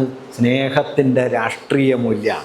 ഇത് EMS പറഞ്ഞിട്ടില്ല, ഇത് പറഞ്ഞൊരാൾ കെ ദാമോദരനാണ്. കെ ദാമോദരൻ ഈ മാരാരുടെ ഈ അഭിപ്രായം ഉദ്ധരിച്ചിട്ട് എഴുതുന്നുണ്ട്. മാരാർ ഈ സ്നേഹം എന്നതിനെക്കുറിച്ച് പറയുന്നുണ്ടെങ്കിലും മാരാരുടെ സ്നേഹഭാവനയിലുള്ള ഒരു പരിമിതി, മാരാർ ഈ സ്നേഹത്തെ സാമൂഹിക വിപ്ലവത്തിൻ്റെ ഒരു ആവിഷ്കാരമായിട്ട് കാണുന്നില്ല. വാസ്തവത്തിൽ യൂഗോയിലുള്ള സ്നേഹം വ്യക്തിപരമായ സ്നേഹമല്ല, തമ്മിലുള്ള സ്നേഹമല്ല, ലോകവ്യവസ്ഥയെ പുതുക്കിപ്പണിയാൻ മനുഷ്യരെ പ്രചോദിപ്പിക്കുന്ന വിപ്ലവാത്മകമായ സ്നേഹമാണത്. അതുകൊണ്ടാണ് അത് ലോകത്ത് ഇങ്ങനെ പ്രവർത്തിച്ചത്. അത് മാരാർ കാണാതെ പോയിട്ടുണ്ട് എന്ന് കെ ദാമോദരൻ ഈ കൃതിയെക്കുറിച്ച് എഴുതുന്നുണ്ട്. ഞാൻ പറഞ്ഞത്, അങ്ങനെ രണ്ടറ്റങ്ങളിലുള്ള ജീവിത ബോധ്യങ്ങളെ ഒരു ബിന്ദുവിൽ ചേർത്ത് നിർത്താൻ പോന്ന മട്ടിൽ ഒരു നൂറ്റാണ്ടിൻ്റെ ഭാവുകത്വത്തിൻ്റെ കേന്ദ്രമായി ഈ പറയുന്ന പാവങ്ങൾ എന്ന കൃതി മാറിത്തീർന്നത്. അതുകൊണ്ടാണ് മാരാരും EMSഉം യോജിക്കുന്ന ഒരു സ്ഥാനമായിട്ട്. അങ്ങനെ യോജിക്കുന്ന മറ്റേതെങ്കിലും കൃതികൾ അവർക്കിടയിൽ ഉണ്ടായിട്ടുണ്ടോ? വല്ല കാളിദാസ കൃതികളൊക്കെ ചിലപ്പോൾ ഉണ്ടായിട്ടുണ്ടാവുന്നല്ലാതെ സാധാരണ നിലയിൽ ഉണ്ടാവുക പ്രയാസമാണ്. മാരാരെ സംബന്ധിച്ച് അങ്ങനെ ഒരു വീക്ഷണമാണല്ല. മാരാർക്ക് പിന്നെ ഒരു കാര്യമുണ്ട് കേട്ടോ. മാരാർ ഈ കേവല സൗന്ദര്യബോധത്തിനൊക്കെതിരാണ്. ധാർമ്മികമായൊരു മൂല്യമില്ലെങ്കിൽ, ഈ പാവങ്ങളെക്കുറിച്ച് മലയാളത്തിൽ ഏറ്റവും മഹിമയുള്ളൊരു വാക്യം മാരാരുടെയാണ്. മാരാർ പറഞ്ഞത് അധ്യാത്മരാമായണം പോലെ സന്ധ്യക്ക് നിലവിളക്ക് കൊളുത്തി വെച്ച് വായിക്കണം എന്നാണ് മാരാർ ഇതിനെക്കുറിച്ച് പറയുന്നത്. നോവലായിട്ട് വായിക്കണം എന്നല്ല, അത്ര ഭയഭക്തി ആദരവോടെ വായിക്കേണ്ട ഒരു കൃതിയായിട്ടാണ് മാരാർ പാവങ്ങളെ കാണുന്നത്. അതിന് കാരണം ഈ ധാർമ്മിക മൂല്യമാണ്. മാരാരെ സംബന്ധിച്ച് സാഹിത്യം ടോൾസ്റ്റോയുടെ വഴിയാണ്, അല്ല ധാർമ്മികതയാണ്. അല്ലാത്ത എന്തെങ്കിലും ആണെങ്കിൽ മാരാർ സമ്മതിക്കില്ല. ഇപ്പോൾ കുഞ്ചൻ നമ്പ്യാർ മറ്റേ കല്യാണ സൗഗന്ധികത്തിൽ ഭീമനും ഹനുമാനും തമ്മിൽ കൂടിക്കാണുന്നൊരു സന്ദർഭം ഉണ്ടല്ലോ. ഹനുമാൻ്റെ വാലിങ്ങനെ കിടക്കുകയും ഭീമൻ അത് മറികടന്നു പോകാൻ ശ്രമിക്കുകയും അവർ തമ്മിൽ ശണ്ഠയുണ്ടാവുകയും ഒക്കെ ചെയ്യുന്ന വളരെ പ്രസിദ്ധമായ നമ്പ്യാരുടെ വരികളുണ്ട്. മർക്കടാ നീയങ്ങ് മാറിക്കിടക്കട, ദുർഘടസ്ഥാനത്ത് വന്നു കിടക്കാൻ നിനക്കടാ തോന്നുവാൻ എന്തടാ കാരണം എന്നെല്ലാം പറഞ്ഞ് നമ്പ്യാർ ശണ്ഠയുണ്ടാക്കുന്ന മാരാർക്ക് അത് ഒട്ടും ഇഷ്ടമായില്ല. മാരാർ അതേക്കുറിച്ച് രാജാങ്കണത്തിലൊരു ലേഖനത്തിൽ എഴുതുന്നുണ്ട്. ജ്യേഷ്ഠാനുജന്മാർ തമ്മിൽ ധാർമ്മികമായൊരു മൂല്യത്തെ ചൊല്ലി നടന്ന സമുന്നതമായ സംവാദം എവിടെ? രണ്ട് മർക്കട പ്രകൃതികൾക്കിടയിലെ കടിപിടിയാക്കി അതിനെ മാറ്റിയ നമ്മുടെ കവി എവിടെ? അടുത്ത വരി, സംസ്കാര ദൂഷകനായ ഈ കവിപരീക്ഷയെക്കുറിച്ച് ഞാൻ എന്ത് പറയാനാണ്? കുഞ്ചൻ നമ്പ്യാരെ കുറിച്ചാണ് കേട്ടോ. മാരാർക്കൊരു വിട്ടുവീഴ്ചയില്ല. സംസ്കാര ദൂഷകരായ കവിപരീക്ഷ എന്ന് മാരാർ മടിയില്ലാതെ പറയുന്നുണ്ട്. കാരണം സാഹിത്യം എന്ന് പറയുന്നതിൽ മാരാർക്കൊരു കോംപ്രമൈസും ഇല്ല.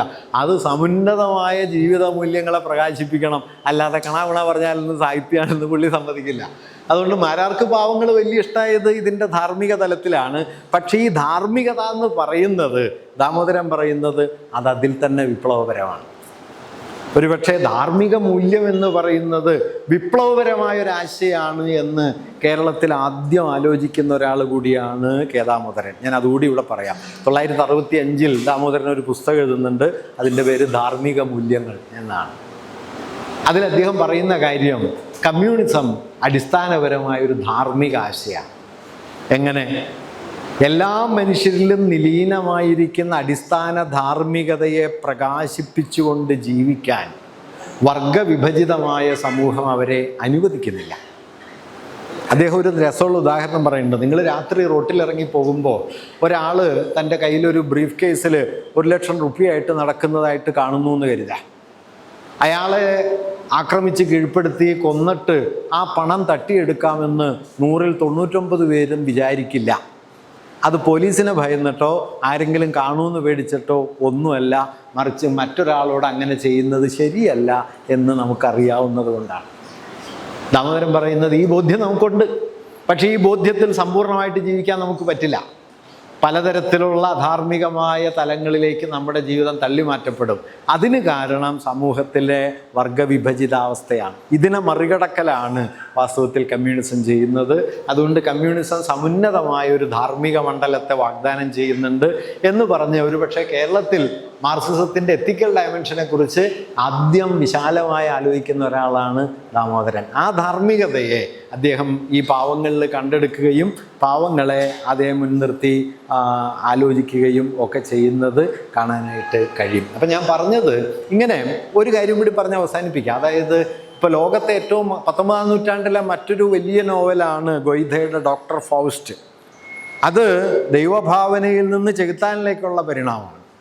പാവങ്ങളിൽ ചെകുത്താൻ എന്ന് വിളിക്കാവുന്ന ഒരവസ്ഥയിൽ നിന്ന് ദൈവത്തിലേക്കുള്ള ഒരു പരിണാമമാണ്. നേരത്തെ പറഞ്ഞൊരു വാക്യമുണ്ടല്ലോ, 19-ാം നൂറ്റാണ്ടിൽ പറയപ്പെട്ട ഏറ്റവും നീതിയുക്തമായ വാക്യം ഒരു നുണയായിരുന്നു എന്നുള്ളത്. ഞാൻ കൊടുത്തതാണ് എന്ന് മെത്രാൻ ഷാവേറിനോട് പറയുന്നു, പോലീസ് ഓഫീസറോട് പറയുന്നു. കൊടുത്തതല്ല, മോഷ്ടിച്ചതാണ്. എൻ്റെ സഹോദരനാണ്. അവിടെ നിൽക്കുന്നില്ല കേട്ടോ.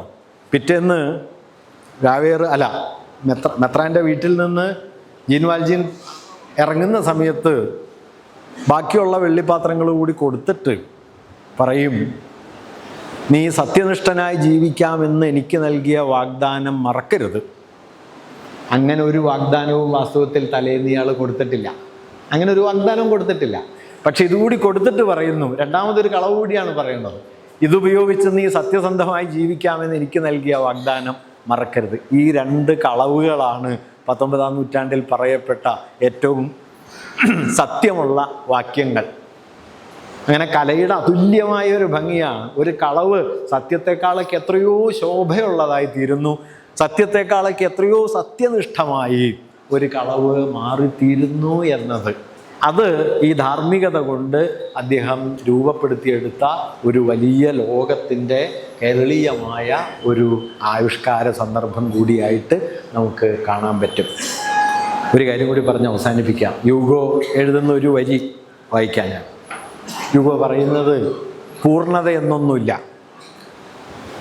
പൂർണ്ണതയിലേക്ക് എത്തിച്ചേരാനുള്ള നമ്മുടെ അവസാനമില്ലാത്ത പരിശ്രമമാണ് ജീവിതം. പക്ഷെ ആ പരിശ്രമം തുടരണം. അപ്പോഴും അപൂർണത ബാക്കിയുണ്ടാവും. അതിനെ നാം അഭിമുഖീകരിച്ചു കൊണ്ടേയിരിക്കണം. അദ്ദേഹത്തിൻ്റെ വാക്യം, തെറ്റിക്കൂടായ്മയ്ക്ക് തെറ്റിക്കൂടാ എന്നില്ല. തെറ്റിക്കൂടായ്മ, ഇൻഫാലിബിലിറ്റി, ഒരു തെറ്റും വരില്ല എന്നുള്ള ഈ മതങ്ങളുടെയൊക്കെ പ്രമാണമുണ്ടല്ലോ, ഇൻഫാലിബിളാണെന്ന് പറയും, തെറ്റാവരം. തെറ്റിക്കൂടായ്മയ്ക്ക് തെറ്റിക്കൂടാ എന്നില്ല. ഏത് നിയമസിദ്ധാന്തത്തിലും അബദ്ധം വരാം. നിയമശാസ്ത്രത്തിൻ്റെ എത്ര വലിയ പ്രസംഗങ്ങൾ കഴിഞ്ഞാലും പിന്നെയും ചിലത് പറയാൻ ബാക്കിയുണ്ടാവും. സമുദായ വ്യവസ്ഥ ഒരിക്കലും പരിപൂർണമല്ല. ഭരണാധികാരത്തിലും ചപലത കൂടിപ്പിണഞ്ഞിരിക്കുന്നു. നിർവികാര വസ്തുവിലും ഒരു വിള്ളൽ വരാം. ന്യായാധിപതികളും മനുഷ്യരാണ്. രാജ്യ നിയമങ്ങൾ തെറ്റിപ്പോകാം. നീതിന്യായ സഭകൾക്കും അബദ്ധം പിണയാം. അവസാന വരി, ആകാശത്തിൻ്റെ അപാരമായ നീലച്ചില്ലിന്മേലും ഒരു വിള്ളൽ കാണുക. ആകാശപ്പരപ്പിൻ്റെ അപാരമായ നീലച്ചില്ലിന്മേലും ഒരു വിടവ് കാണുക. ഈ വിടവ് ജീവിതത്തിൻ്റെ ആധാരമാണ് എന്ന് യൂഗോ കരുതുന്നുണ്ട്. അതുകൊണ്ട് എടശ്ശേരിയൊക്കെ പിന്നീട് പറയുന്നുണ്ടല്ലോ, ഇടയ്ക്ക് കണ്ണീര് ഉപ്പ് പുരട്ടാതെ എന്തിന് ജീവിത പലഹാരം എന്ന് പറയുന്നു. അതുകൊണ്ട് ദൗർബല്യങ്ങളും പോരായ്മകളും പിളർപ്പുകളും ഭിന്നതകളും തകരാറുകളും ഒക്കെ ഉണ്ടായിരിക്കുമ്പോഴും മനുഷ്യജീവിതത്തെ സ്നേഹിക്കുക എന്നത് വളരെ പ്രധാനപ്പെട്ടൊരു കാര്യമാണ്. ഒരുപക്ഷെ നമ്മൾ ഈ നോവൽ എഴുതിയ കാലത്തേക്കാളൊക്കെ എത്രയോ വലിയൊരു മൂല്യമായി സ്നേഹം ഇന്ന് മാറിയിരിക്കുന്നു എന്ന് കൂടിയാണ് ഞാൻ തുടക്കത്തിൽ പറയാൻ ശ്രമിച്ചത്. കാരണം ഫാസിസ്റ്റുകൾ ലോകത്ത് ചെയ്യുന്ന ഏറ്റവും പ്രധാനപ്പെട്ട കാര്യം മനുഷ്യർക്കിടയിലുള്ള സ്നേഹത്തെ ആകാവുന്നത്ര റദ്ദാക്കുകയും വെറുപ്പ് പടർത്തിക്കൊണ്ടിരിക്കുകയും ചെയ്യുന്നു എന്നതാണ്. ഇതിനെതിരെയുള്ള മാനുഷികമായ ഏറ്റവും വലിയ പ്രതിരോധ മൂല്യമാണ് നിരുപാധികമായ സ്നേഹം എന്നത്. സ്നേഹം ഒരു വിപ്ലവ മൂല്യമായി തീരുന്നത് അങ്ങനെയാണ്. സ്നേഹം എന്ന് പറയുന്നത് മറ്റ് മനുഷ്യരിലെ ഭിന്നതകൾക്കും പോരായ്മകൾക്കും വ്യത്യസ്തതകൾക്കും പരാധീനതകൾക്കും ഒക്കെ അപ്പുറം മധ്യകാല നൂറ്റാണ്ടുകളിൽ എങ്ങനെയാണോ ദൈവം മനുഷ്യരെ ആകമാനം വലയം ചെയ്യുന്ന ഒരു ഏകപ്രമാണമായി പ്രവർത്തിച്ചത്, അതിനെ മാറ്റി പകരം പ്രവർത്തിക്കുന്ന സാർവലൗകികമായ ഏകപ്രമാണമായിട്ട് സ്നേഹം മാറി. ആ സ്നേഹത്തെക്കുറിച്ചാണ് ഈ നോവൽ പറഞ്ഞത്. അതാണ് ജീൻ വാൽജീൻ അവസാനമായി പറയുന്നത്, always love each other in this world. The only thing that matters in this world is love. Always love each other.